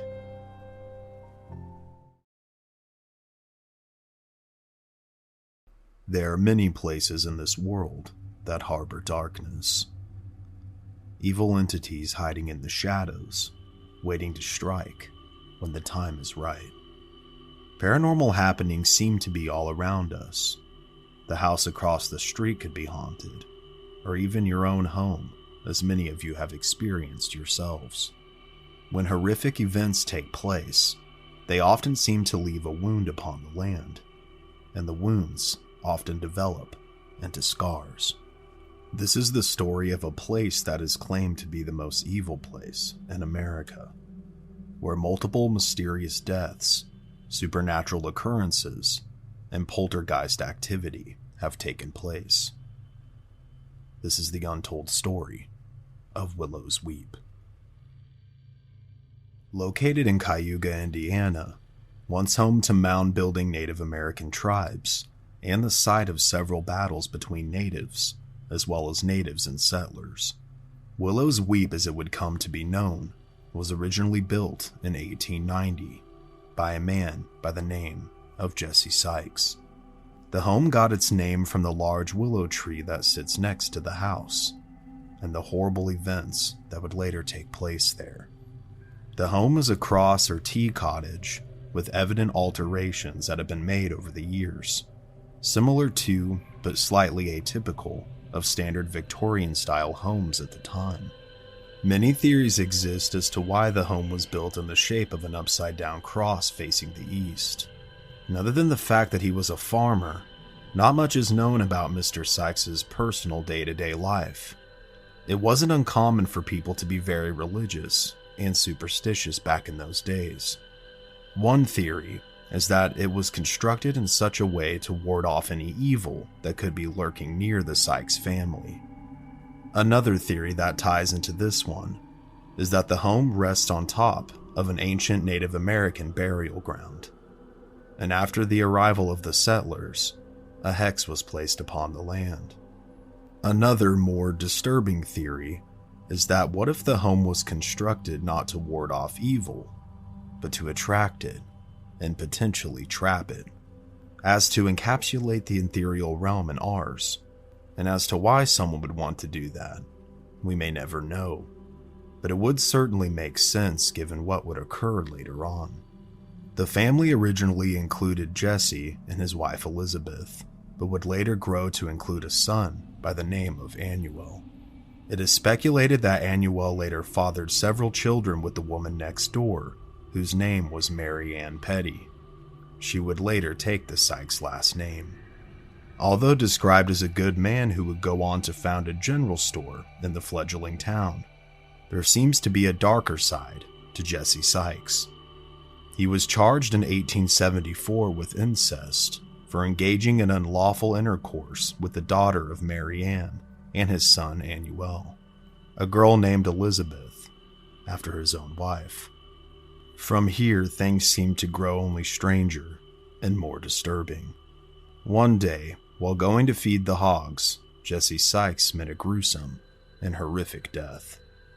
Now in his later years and suffering from epilepsy, Jesse had some sort of a seizure while feeding over 100 hogs on his farm, and before his family knew it, he had fallen face first into the hog's pit and was quickly devoured by the starving animals.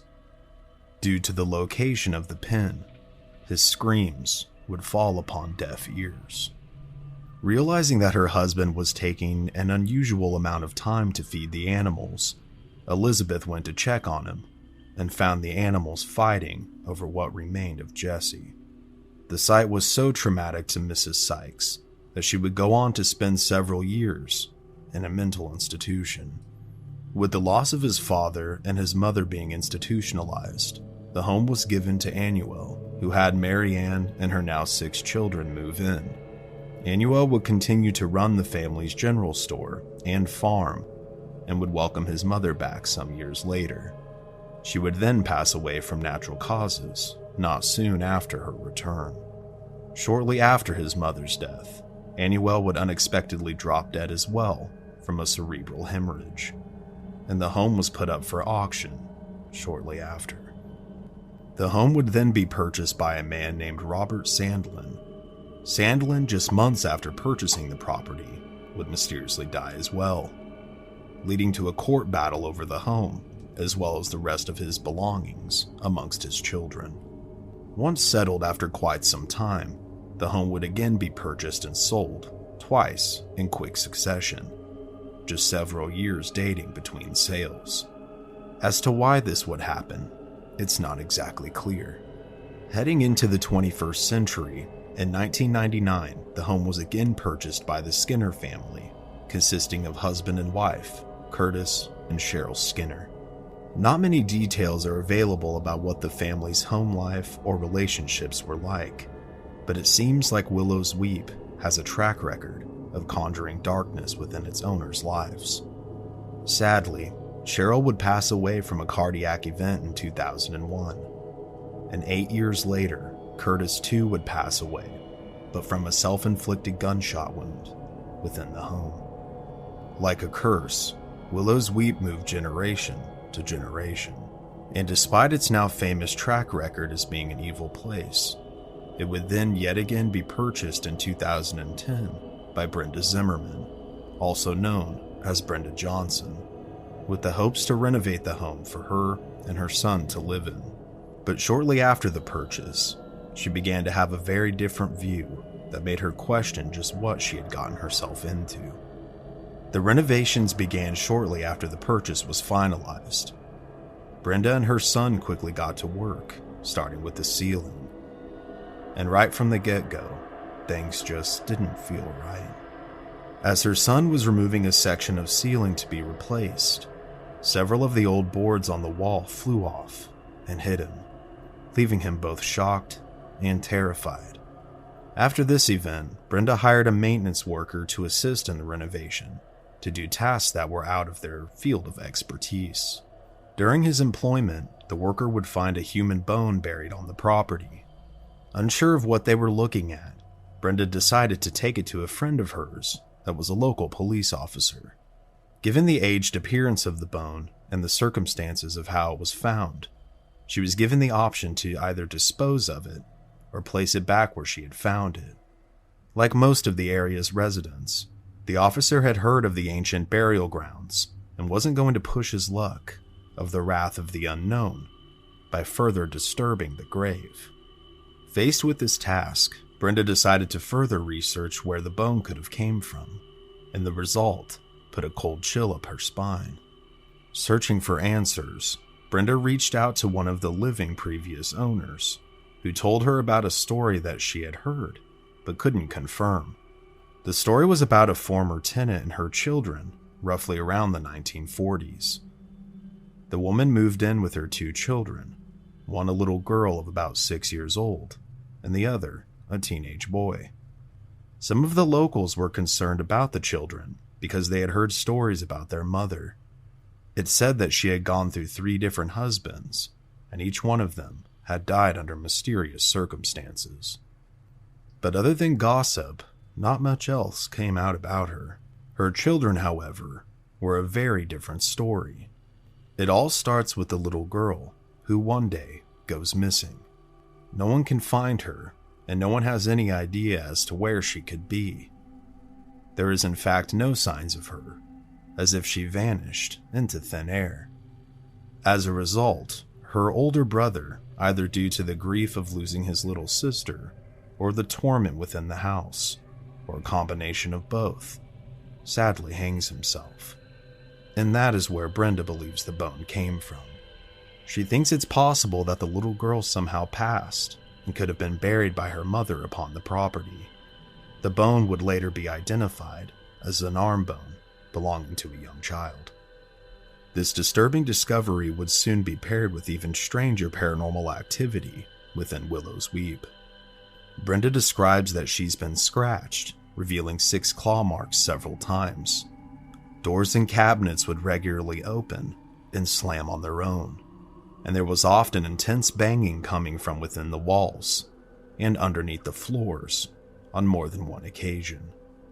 At this point, she begins to believe the dark tales about the place she now owns, and speculates if she could continue to own the property and end up like one of the previous owners, or if she should take the risk and sell the home, possibly shifting the curse to someone new. No longer living at the residence as she had originally planned, Brenda takes to venting her frustrations to some local friends, and eventually the word gets out about the dark past of the house, as well as the experiences that Brenda and others have endured there. And it soon captures the attention of local and national paranormal investigators, eager to try and experience Willows Weep for themselves. One such investigator is a man by the name of David Spinks, who has been involved in several high-profile cases. Spinks makes contact with Brenda and along with several associates begins to investigate the home and captures more EVPs in his first night there than at any other prior investigation, which further intrigues him. Desperate to get to the bottom of what could be taking place there, Spinks along with other associates head back to Willows Weep for a follow-up investigation. But as soon as Spinks and his colleagues enter, they are struck with an overwhelming sense of dread, and the dread is soon paired with crippling headaches. Unable to continue any further, they all head outside for some fresh air and continue to speak with Brenda. Brenda refuses to ever go back inside that one-story portal to hell. Spinks then does something unforeseen. Knowing that Brenda wants to rid herself of Willows Weep once and for all, and not wanting someone unsuspecting or unexperienced to deal with whatever could be lurking inside, he offers to purchase the home from Brenda so that he can further investigate with his team. Spinks did end up purchasing the home, and the deal was finalized roughly in 2019. He has gone on to write several books and make a film about his findings there, but his actions have not gone without controversy. The children of the Skinner family, Adam and Haley, prior tenants whose parents both passed away within the home, one from suicide, do not share the fears that others do, despite growing up there and dealing with their own dark happenings. They claim that their mother actually passed away at the hospital from a heart attack, and that their father did indeed commit suicide within the house, but this was due to the fact that he had been diagnosed with cancer and couldn't afford his treatments. So they launched their own petition and media campaign to try and bar Dave Spinks from exploiting people's deaths to legitimize the haunting of Willows Weep. While I do understand where the Skinners are coming from, I don't necessarily think that Spinks engineered said narratives in order to profit from the alleged haunting that's taking place there. Given its strange and dark history, weird architecture, and the amount of tragedies that have unfolded upon the land in which Willows Weep now sits, it's hard to imagine if the place at a minimum didn't have some sort of a residual haunting attached to it. And I hope that with Spinks now owning the property, that no one else will meet a mysterious an untimely fate, and that hopefully whatever terror that resides there can now slumber forever. Atchison, Kansas has become infamous over the years for its countless legends and ghost stories. Located in northeast Kansas, it's situated on the bluffs of the Missouri River, offering sweeping views of the river valley beyond. Grand Victorian homes and cobblestone roads recall glorious days where wealthy lumber merchants and railroad magnates once occupied this town. But as one walks the streets today, they can't help but get a tingle up their spine and a cold shudder in their soul. Atchison is home to many haunted places, but today we are discussing a place that's said to harbor something demonic. Today we are discussing Sally's house, here on Mystery Archives.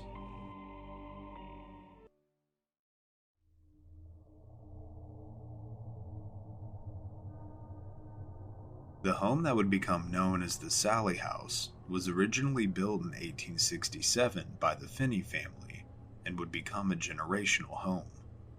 Several generations of the family would live there between 1867 and 1939. There are 4 confirmed deaths within the family during that time, at which they lived at the home. Michael Finney in 1872, Charles Catherine's father of Kate Finney, and Richard Finney in 1874, and finally Agnes Finney in 1939. The name Sally House originates from an unconfirmed death that allegedly took place within the home, but can't 100% be confirmed by historical records, which weren't always kept at that time. The story goes that Charles Finney, the son of Michael and Kate, went on to become a doctor and made the home his residence as well as his practice. The front served as the office space and examination room while the doctor and his family lived upstairs. One day, a frantic mother arrived carrying her 6-year-old daughter Sally, who had collapsed from severe abdominal pain. The doctor quickly diagnosed that the young girl was suffering from an appendectomy and knew that he had to take her into surgery immediately.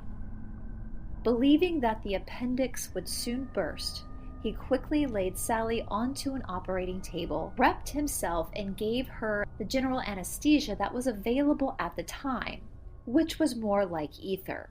This placed her under so that the surgery could begin. The doctor, now fully dressed for surgery, began the operation. The only problem was that Sally wasn't fully asleep. As the first abdominal incision was made, the young girl began to scream and thrash. Through trying to restrain the child and apply proper anesthesia, her wound and blood loss were soon too severe. Sally's screams suddenly stopped, and she grew pale and limp. She sadly died on the operating table, her last memories being of a man who she believed was torturing her.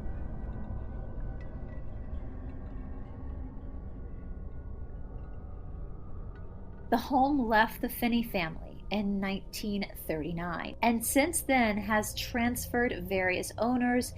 It soon became a rental property and has had multiple people living there over the decades. Out of all those who lived there, at least one person may have been involved in satanic worship, which could have possibly led to what we're about to discuss. More on that to come.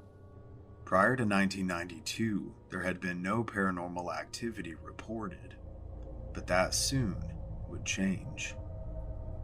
During that year, Tony and Deborah Pickman began to rent the home and slowly but surely realized that something felt very off. The activity began with objects moving in their newborn daughter's room. Specifically, their daughter's stuffed animals began to be moved and placed into a circle formation, sometimes within the room itself, and other times in other parts of the house, but always in a circle formation. At first, the family was in alarm because Tony and his brothers were notorious pranksters towards one another. But after Tony confronted his brother while he was at his house over the incident, his brother was clueless about what was taking place. And as the two discussed the incident, before their very eyes, the toys began to place themselves in a circle upon the floor, within Tony's daughter's room. Bewildered and shocked, they now knew they were dealing with something paranormal. The activity continued. Lights began to flicker on and off, and strange knocks began to frighten the family late at night. Not knowing where else to turn, the Pickmans reached out for help. They contacted multiple psychics and paranormal groups and were eventually aided by psychic Peter James. After Peter's arrival and initial walkthrough of the home, he sensed that there was a spirit of a little girl and another spirit lurking within the home, something much more powerful and darker than anything he had experienced before. Peter said that the child's name was Sally and that she was responsible for moving the objects around the home, and he believed that Sally had died from an acute appendicitis at the hands of Dr. Charles Finney. He first believed that the darker spirit could perhaps have been the girl's defensive mother. Then he suggested that they could help appease the spirit of the little girl by offering her a toy. The family got Sally her very own doll and made her a small space within their house so she could feel accepted by them. This was in hopes that the girl's spirit would move on, and this would in turn allow her mother's spirit to move on as well, and thus the haunting would cease. The activity began to focus on Tony Pickman, who was vehemently against trying to appease the spirit in any way, and whatever force that was lurking soon escalated to violence towards him. Tony began to have large scratches all over his body, and at night he would have horrible dreams that the home was on fire and that a creature was trying to take their daughter. He would later describe his daily waking life within the house as oppressive and like he couldn't breathe without the feeling as if he was being watched.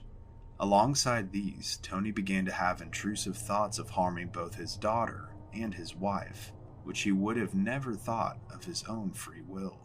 The activity peaked when a series of small fires began to erupt throughout the home on a weekly basis. Worn thin and fully oppressed at this point, Tony's thoughts of harming his family were becoming consuming and overwhelming. Fortunately, he made a decision to have the family leave the home for good. They would never return to Sally's house.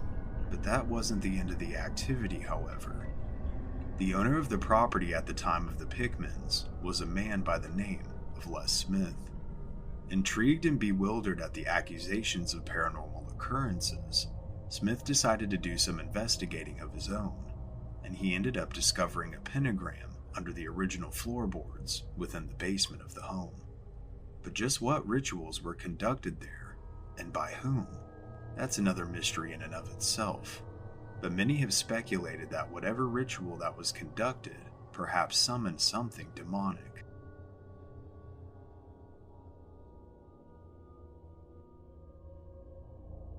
Since Smith's initial discovery, a plethora of different investigations have taken place at the residence, both physical and paranormal. During one such investigation, a luminol test was conducted, and evidence of blood splatter within the master bedroom closet was found, as well as tatters of a bloody sweater were also found within the attic. Could these perhaps be physical clues as to what darker things could have sparked the haunting at the Sally house? Other phenomenon reported are unexplained EVPs, violent physical attacks, including one investigator being choked unconscious, electronic failures, lasting depression, nightmares, and poltergeist activity manifesting those who have visited the house itself. Given what the Pickmans say they experienced and the amount of investigation conducted since 1992, there certainly seems to be something dark that still lurks within the Sally house. It's certainly not a place I would like to experience for myself. As far as a current update, as far as I've researched, the house still remains, and I believe you can actually tour it if you so wish. But it's not something I'd recommend for the spiritually weak or the faint of heart given the stories. And on that note, I'd like to say I'm not sponsored or affiliated with the property in any way. I just find the stories and the legends of the place extremely intriguing, and I never condone anyone trespassing under any circumstances. This is all just for storytelling and entertainment purposes only. With all that being said, guys, what do you think caused the haunting at the Sally house? Or do you think it's haunted at all? Let me know what you think down in the comments below.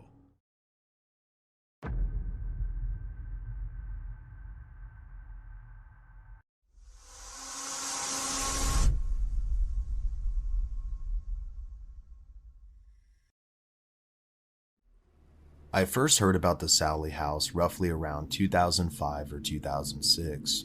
I was watching a show called A Haunting and they did an episode on it, and I remember being extremely intrigued because it was located in Kansas, which is where I also live. At this time, I was a kid. I revisited this story when I decided I was going to research and make a video on the history of the paranormal activity within the home last year. And something about the house just seemed out of the ordinary to me. It just really seemed to draw me in, and I couldn't explain why. Considering I hadn't been back to a haunted house since I was a kid, thankfully, I wasn't sure exactly why I'd be feeling this way. Maybe I wanted to experience something otherworldly again. You know, we oftentimes get caught up in the day-to-day rat race, which becomes repetitive to say the least, and rarely do we get the opportunity to go outside of our comfort zone and do something else. Well, with a little pushing, that's exactly what I decided to do. So with some careful planning, I decided to book an overnight stay at the Sally house and eat the words I had previously said in my original video. Given what the Pickmans say they experienced and the amount of investigation conducted since 1992, there certainly seems to be something dark that still lurks within the Sally house. It's certainly not a place I would like to experience for myself. It was time to go and experience this place for myself. Thankfully, I am not alone, however. I am joined by Cody Gall, my best friend, trusted driver, and history buff. My cousin, Brett Parrott, who has done both visual arts for the channel, as well as composing the music we use. He's also very spiritual, and has opted to provide us with protection against any evil that could be lurking within the house. And lastly, we are also joined by Jordan Hughes, who's a friend of both me and Cody's. She also does my merchandise and has written for the channel. Together, we decided to begin our investigation at the Sally house. We arrived roughly after 8 p.m. in Atchison, and I could feel the hairs standing up on my body the closer we got. Upon arrival, I felt like my heart was going to jump out of my chest. In the area where it's located, you can just tell that there's a plethora of history to it. Atchison, among many other things, was a battleground during the Civil War, and potentially other conflicts as well. I wondered if this could be contributing to the alleged activity within the home. As we first approached the house, I wanted to go ahead and get a general feel for what we were about to walk into, so I decided to film from the front and do a walk around of the house, just to see exactly what we were about to embark on.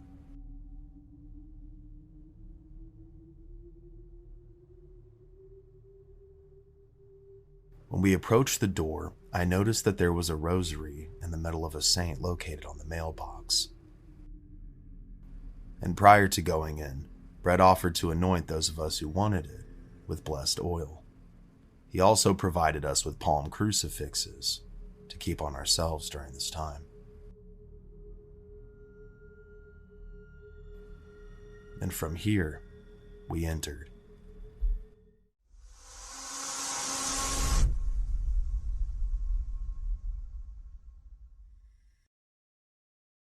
The first thing I noticed was how frigid the house was.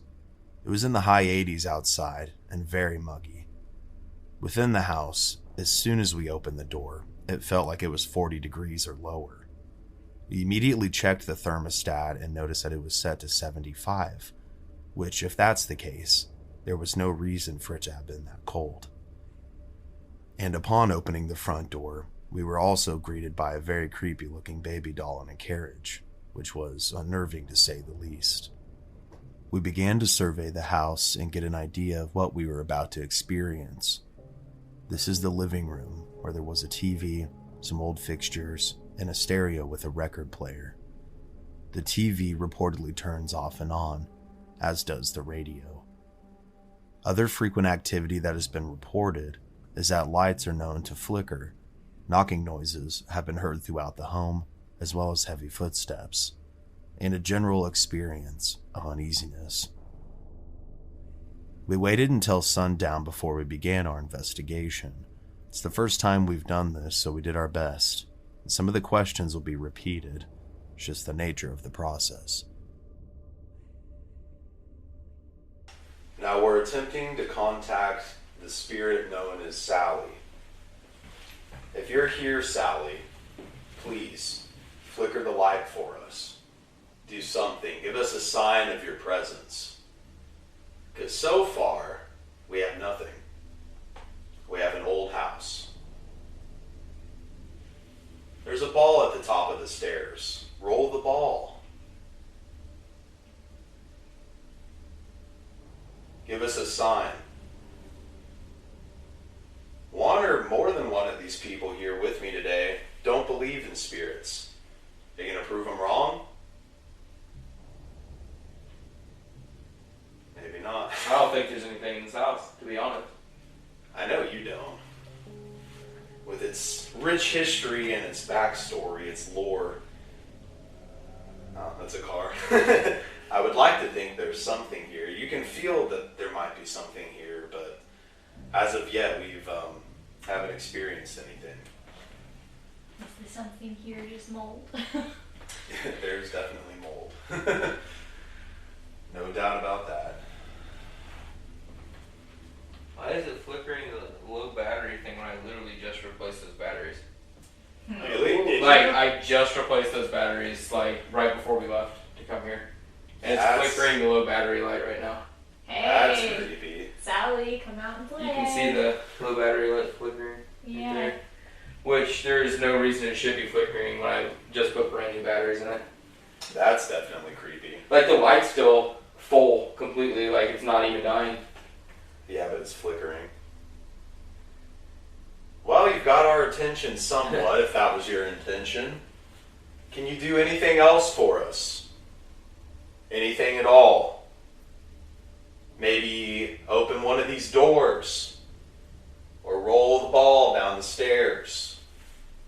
Or walk around upstairs. Walk around upstairs. Let's hear some footsteps. A knock.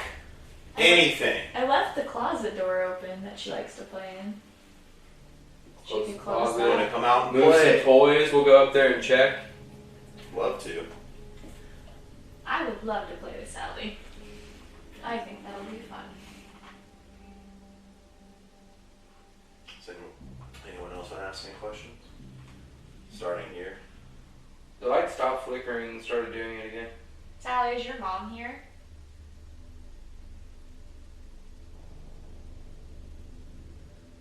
If I'm speaking with Sally's mother, I heard you don't like men.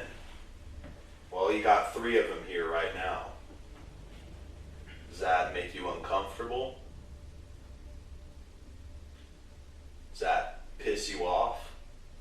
That we're invading your space? Good, because we're going to be here all night. Never having attempted to contact spirits in this way before, I tried to aggravate anything that might be there to provoke an interaction. Cody's flashlight that he brought began to flicker as if the batteries were dying, but the light itself was fine. It's rumored that Sally's mother deeply dislikes men being in the house and often scratches or pushes those who invade her space. After a short session starting in the kitchen, we decided to make our way from the base level upstairs towards the nursery, otherwise known as Sally's room.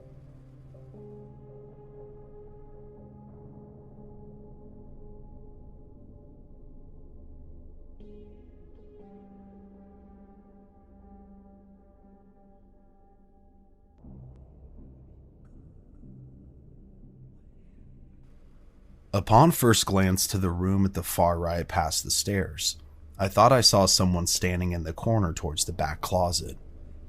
Turns out almost every single one of us thought the exact same thing. Shortly after we entered the nursery, Jordan's hands began to burn, even though she was on medication to prevent this. As we entered the nursery, we decided to take a look at some of the toys that had been left for Sally within her room. There were several stuffed animals located in a circle on the ground. Brett then suggested that we move the toys in order to provoke an interaction.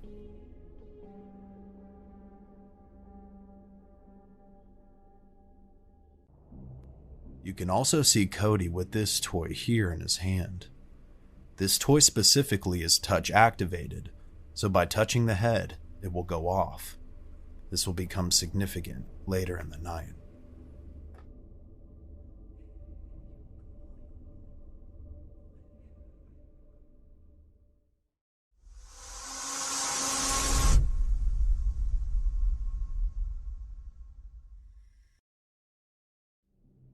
We thus far weren't having any luck making contact in the nursery, so we decided to place some toys out for Sally's enjoyment in hopes that she'd make us aware of her presence.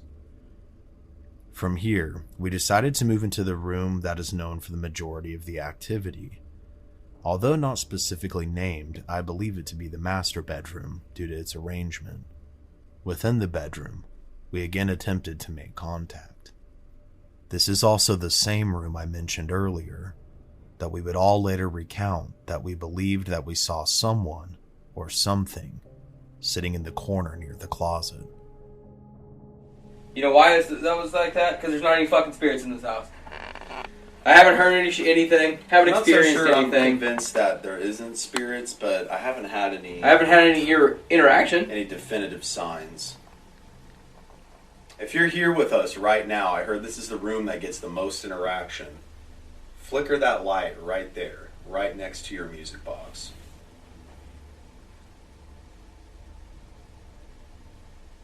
I think if you're so powerful, you could just flicker a light just a little bit. Turn a light on and off.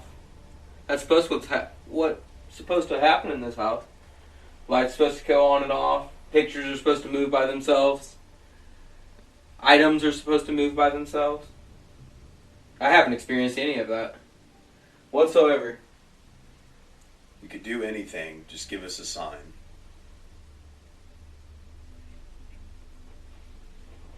Play some music. Make this music box work. Fun little note. I don't know if you noticed this yet, but your camera shows you when it picks up any kind of audio. Mm-hmm. So, if you ask questions... Yeah, it has a built-in microphone. I know, but it shows you physically that it's catching something extra. Really? Yes. Huh. Well, we've yet to listen to whatever we have potentially captured or not captured, but hasn't been audible to me yet. Truthfully.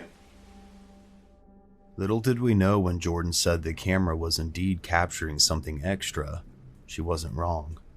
In case you missed it, I'm going to play this section for you again.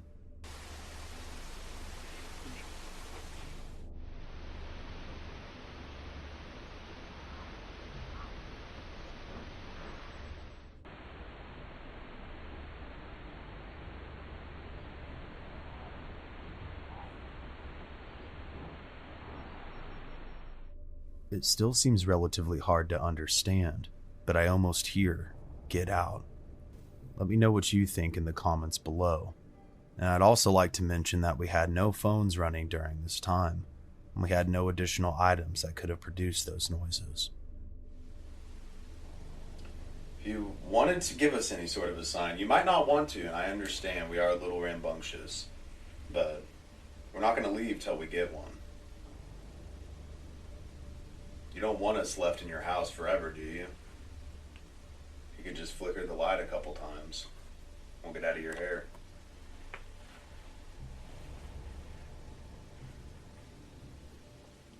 Unless you don't want to play games. And if that's the case, well, why are we even here? Why'd you harass the Pikmins? Literally anyone else. What, are we not good enough? From here, we decided to head back downstairs and into the living room, to let the night progress a little further, and to come up with a game plan to further try and promote any sort of interaction. It was at this time, unfortunately when our camera wasn't running, that the TV turned itself on and off, which was bizarre to say the least. These happened at 2 separate times, but relatively close to one another, probably about 15 to 20 minutes apart. Considering it was an older TV, we went and checked the timer settings, and there were no settings that could have caused this. As the night progressed, we weren't having much luck with interaction, but we had noticed earlier in the night that someone had left a birthday cake in the fridge for Sally, so we decided to sing her happy birthday, along with a few of her toys, in hopes that maybe she'd come out and play. Shortly after this, things began to pick up, exactly at 3 a.m. Both me and Cody thought we heard the toy box go off by itself upstairs, and the entire atmosphere of the house seemed to change almost immediately. It went from fairly happy and calm to what felt like the air was so overwhelmingly heavy, it became difficult to breathe.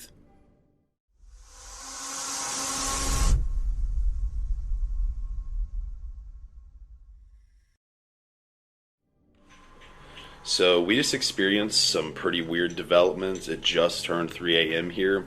So we're going to go back up and see if we can get any additional activity aside from what we've had already tonight.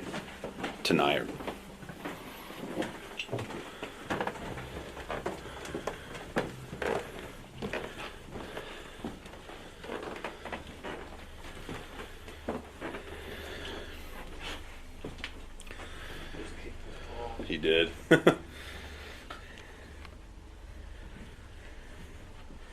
Toys haven't moved or anything. No, I vote we put them back in a circle real quick. Yeah, that's fair.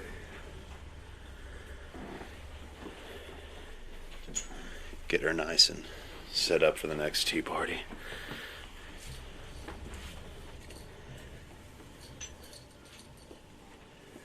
What's up, Mr. Bear Join?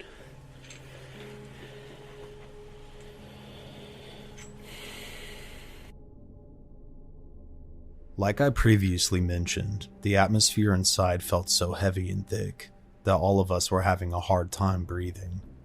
The toys in which we had previously moved on Brett's suggestion hadn't moved from where we had put them, so we decided to rearrange them in a circle, in the hopes that a tea party might catch Sally's attention.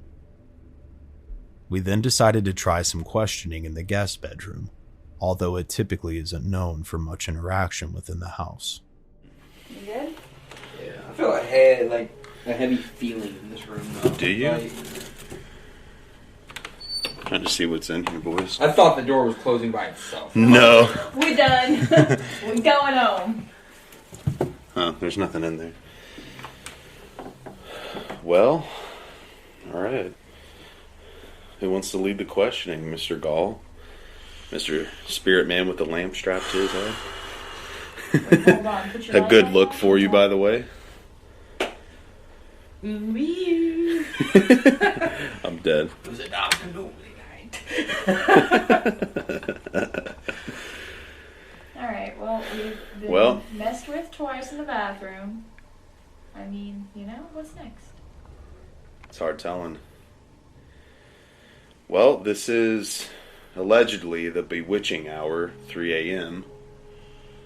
So if there's any spirits in this house, please make your presence known. Prove us wrong. A knock, a flicker of the light, anything.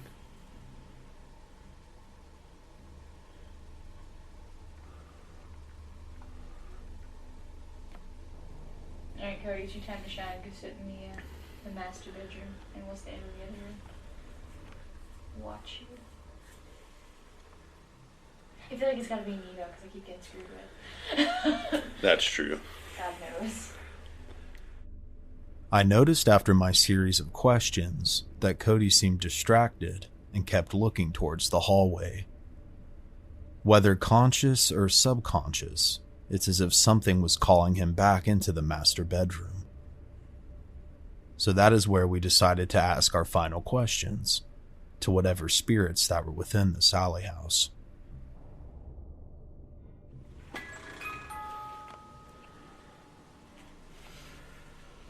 I swear that's what I heard. I thought I heard it too.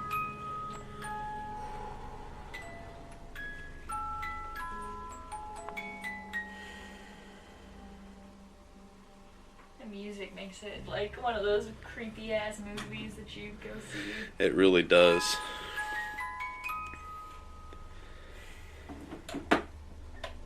Yeah, I could have swore I heard that too, because that's what prompted us to come up here. Yeah. Essentially, I mean, we were planning on it anyhow, but that was bizarre. We experienced a couple small things downstairs, which we'll relay to you here in a little bit, but it's definitely been an interesting night, to say the least. Well, Cody, is there anything you want to ask the spirits that live in this house? Allegedly. Why haven't they shown themselves or made themselves known? It's supposed to be one of the most haunted places in the world, and I haven't really experienced much. That was spooky. Not a whole lot. I feel like I've experienced the most right now. Small things that maybe, Yeah. but I agree with you. If there's anyone in this house, what used to be human or otherwise, give us a sign. Knock on the wall. Play your music box again. Dude, I just felt something on my back. Did you really? I swear to God. I just felt something like fucking brush across my back. Does it hurt? No, it doesn't No? hurt. It just felt like it just brushed across my shirt. That's strange. Does anybody in here touch my hand?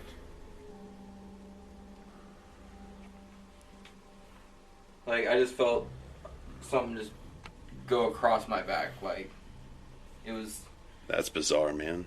more or less like the feeling of a hand like going across your back.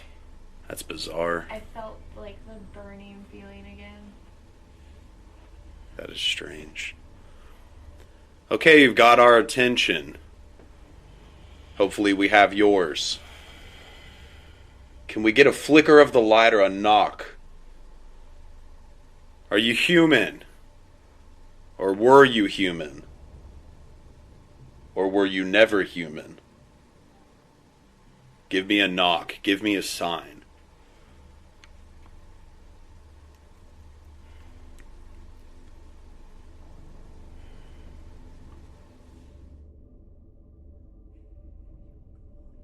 The toy we had discovered earlier in Sally's room was a touch-sensitive toy, as in when you touched its head, it goes off.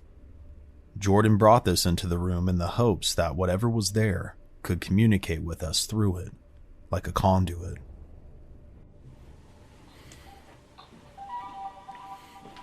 Oh, good choice.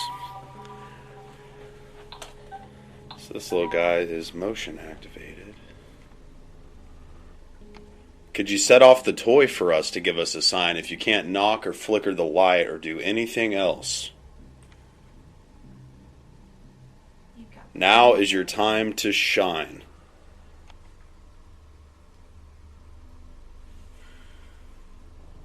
It does feel heavy in here, though. It does feel hella heavy. It feels heavy. I swear to God, the whole energy of the house shifted when it hit 3. Like, even like 258. It went from like a happy, upbeat, energetic to like very bizarre very quickly. Yeah, it did. Who was it that touched Cody's back? Was it Sally? Was it Sally's mother? Or was it something else? Give us any sign if it was you. And who keeps burning my hands? I could have... Yeah, my screen just flickered. That's bizarre. It's a brand new camera, guys. Did that happen when I said that? It's something, yeah. I just caught a glimpse of it. It was strange. Who touched my bag? You can talk into the phone here.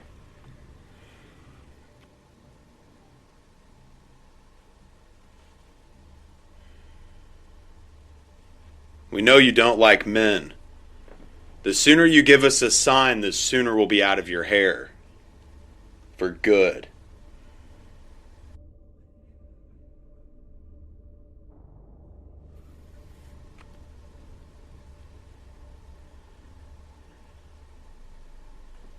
Is there anything in this house?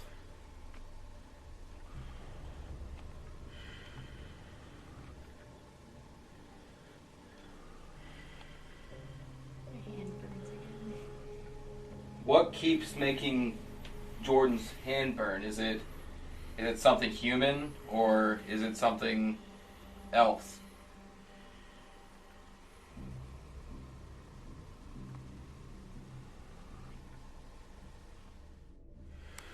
Well, is there anything at all that would wish to communicate with us while we're here?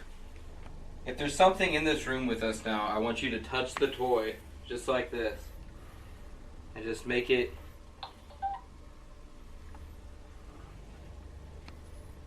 Just give us a sign. Interact with the toy that's on the bed, or give us a knock, or flicker a light. Maybe walk downstairs, just hear some footsteps.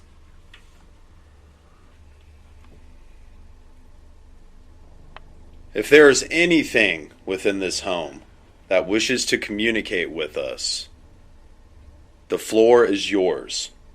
This time is yours.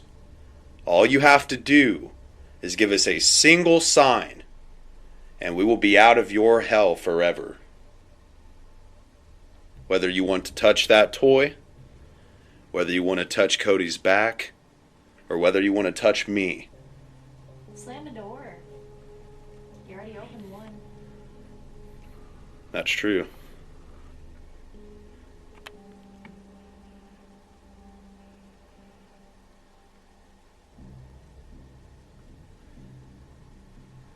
Oh fuck, I saw that with my own fucking eyes. What?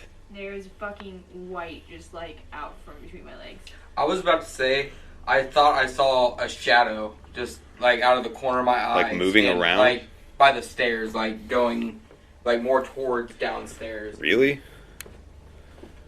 When we first got here, I thought I saw something out of the corner of my eye in this room, which allegedly gets the majority of the activity. I just got chills. I've got some chills too. What the fuck? Maybe, I don't know, I saw the corner, like the shadow, like move towards, like the downstairs. Did it? That was that? That was me. Oh, Yeah. I was like, oh, dude. Well, Sally, before we make our way downstairs and we depart, I just want to say this whole experience, I have wished you no harm other than to communicate. And I wish you truly all the best.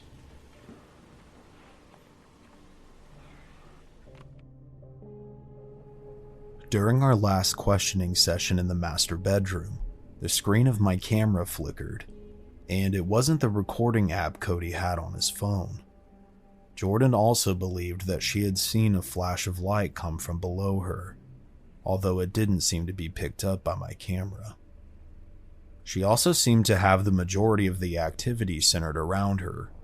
Not only did her hands continue to have a burning sensation, but she previously in the night, when she had used the restroom, the door began to jiggle and then ultimately unlatched itself while the rest of us were in the living room. The restroom itself was located in the kitchen, next to the basement. Upon heading downstairs for our final time left in the house, we decided to place the touch-activated toy back on the bed, and little did we know that this would be significant just a short while after doing so. We made our way downstairs where, although the basement was closed off, we decided to film some footage of it from the upstairs. Since it was the bewitching hour, we didn't know if we'd catch anything or not. As some of you may or may not know, there is a pentagram located on the basement floor, and it's said to be a hotspot for activity, as well as it once hosted black masses. After this, I decided to interview everyone as we geared up to leave, to capture their personal experiences and how they felt about their investigation. All right, Brett, go ahead and tell us kind of a little bit of what your personal experience has been like. Well, I, even just before we even, walked inside, right when we pulled up in the driveway, I immediately started feeling this sense of adrenaline right? Like, the moment you enter, like, a crisis situation or a situation towards just a high-stress fight-or-flight situation, yeah, it just immediately hit me. Like, I was just shaking, right? Like, just this trembling feeling, right? So I'm sitting there trying to prepare, say my prayers, do all that stuff beforehand. I felt better right after I anointed myself with the oil. And when we walked in, like, I have felt, like, various cold presence, like cold spots, right? Like, sensations on my fingers kind of being cold, sensations on my arm, like cold spots. I've been able to feel that. Right.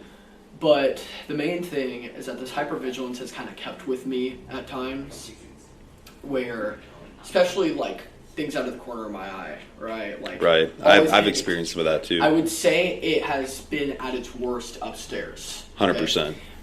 When we've gone upstairs multiple times, right? I've always just been like, my eyes are just deadlocked on some of the rooms upstairs. Like, I was constantly looking over people's shoulders. Yep. Like, I'm constantly looking back behind people to see it because I keep thinking that there's going to be something there. Yeah. And what else too? And I would say that when we were in, like, that master bedroom, right? Right. That was when the moment, especially after, it turned 3, right? Like, when we went in there earlier, I experienced this a few times, but definitely the last time we went in there, that switch flipped on, and it was really strong. Like, to where, I'm having to sit here and pray while I'm doing this, because it's just so... It's so strong. So I'm, like, sitting here, like, looking back and forth, looking as if, I'm looking for the source, right? I'm looking for what's making me feel this way. Right. It's something I can't see or even perceive, right? But it's there. And then when we came down here and you were opening the door, right? When you opened the door to the basement, that was probably the strongest it's been. And that, yeah, honestly, I felt like something dark is down there for sure. And, like I was telling you earlier off camera, right? It's like, you've entered a combat situation or something where you're dealing with somebody who's, like, trying to kill you, right, or wants to hurt you, or you're about to deal with, like, a feral wild animal, right, that wants to maul you limb from limb. It's that kind of fight or flight situation. That's the way it feels. That's the kind of... From what I've seen from the medium that Sam and Colby brought in on their video, said she felt up there in that room a presence of, like, a military person, like someone from the military. And like I said earlier, this whole part of Atchison was a battleground. 100%. So I can feel it during the Civil War, maybe even a few other wars, to be honest. Really so it was a battleground, and, like, who knows what this house was built on top of? Yeah, absolutely. Even, like, the house could have been built on top of a fucking, like, a war zone. Yep. And along with the seances that have happened in this house and in the basement, on the pentagram and everything, who knows what could have just that could have just brought it's just a perfect storm. Like, I can agree with that. 100%. But yeah, so I would say for my my part of the interview, right? That's a lot of what I've experienced. It's been those kind of states, especially thinking I see things out of the corner of my eye. Right. A lot of those kind of experiences. There were a few times to where, like, I saw, like, a tiny white thing move across the floor. That was one time where I've seen that. But honestly, a lot of it's been like that. That's been probably the crux of my experience. Has been a lot like that. I'd say there's something here. There's something going on here. That's the way I feel about it. I knew that there was before I'd even come up here, but, like, that's... You've felt it now, for real. Well, I mean, it's just when you feel it that way, when you have that intense of a reaction, I mean, it just puts you on guard, right? Like, right. It's such a tangible feeling that, it's something that has stuck with me. That's probably the highlight of my experience. That's pretty much what my experience has been like, is just constant, like, hypervigilance. So... But that's been kind of what I've felt pretty much the whole time. Well, I appreciate you sharing that with me and joining me tonight, man. Oh, yeah. All right, Cody, how about you? How has your personal experience of the Sally house made you feel? Well, when I first walked into the house, I felt just something heavy. Yeah. Like, as soon as we walked into the house, I mean, it was just the whole feeling of the house. We walk in here, and the temperature outside is in the high 80s, and as soon as we walked in here, and it felt like it was 40 degrees. It's frigid. It was insanely cold, but like the whole experience with like activity wise, it's been underwhelming, but it's definitely been present in some aspects. Like the clock here on the wall, we were all just standing here talking right at about 3 o'clock this morning, and I just out of the corner of my eye I saw the pendulum on this clock just move ever so slightly. And now if you look at it, it was in the middle, and now it's kind of just offset a little from the very middle. It is. And then when we were upstairs, just talking and trying to get a response out of whatever's in this house, I felt just something very lightly running, like what felt like a hand run across the small of my back, and it just made every hair on my body just stand up. Like I believe it, man.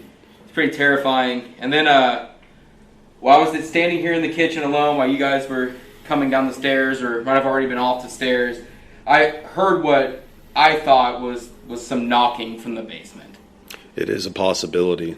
So, like, I've experienced some things. I wouldn't say the house would be necessarily as haunted as it once was. I could believe that.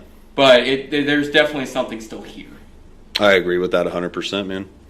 I appreciate you coming out and being our loyal driver and our homie that's down for whatever. So we appreciate it, man. Absolutely.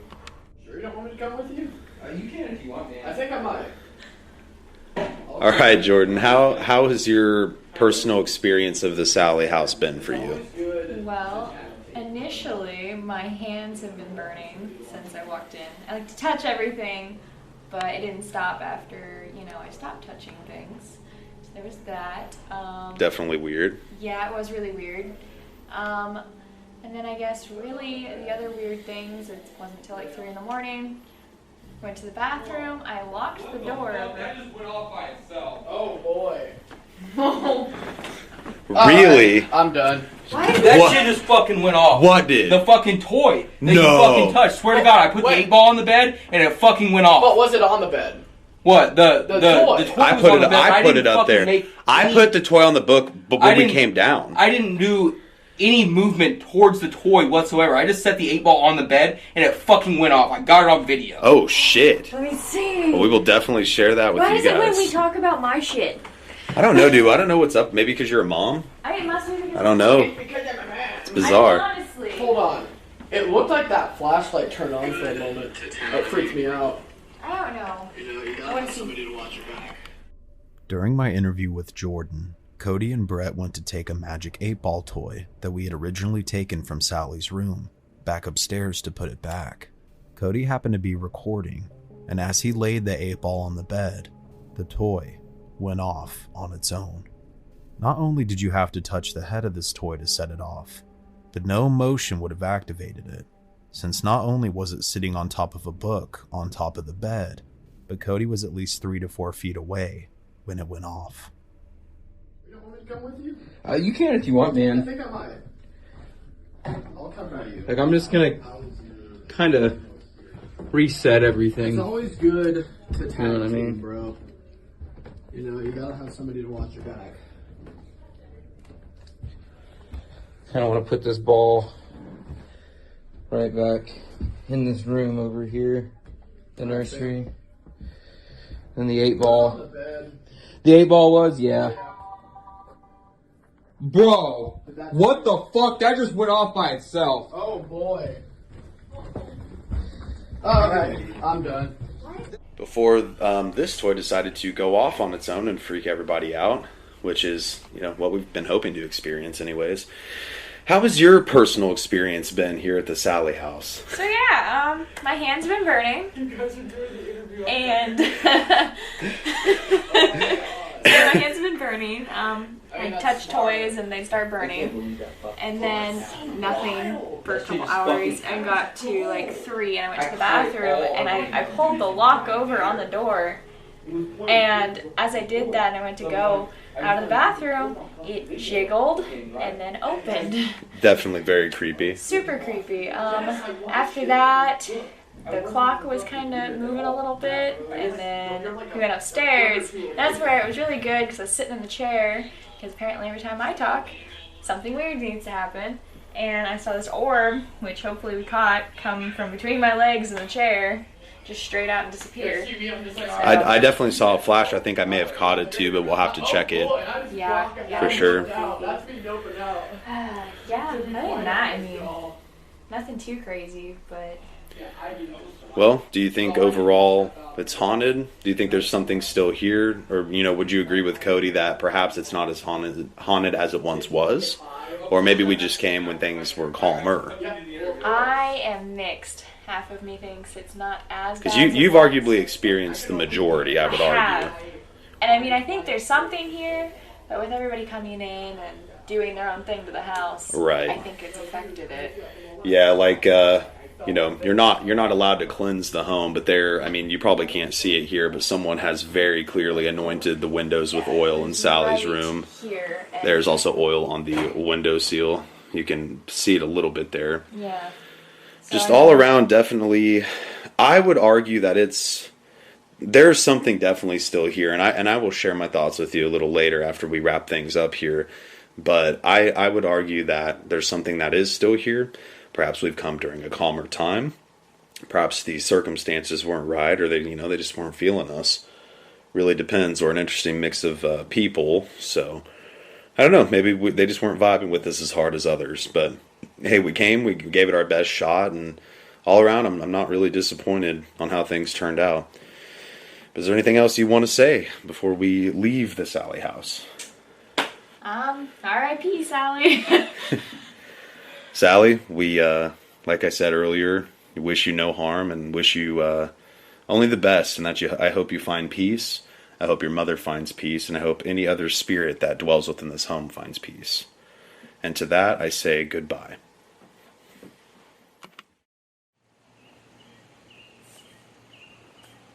I've lost hella air pressure in this car. No.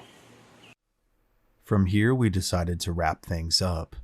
We slowly but surely loaded everything into Cody's car, and we were about to depart when we discovered one of our wheels was flat, so that was fun.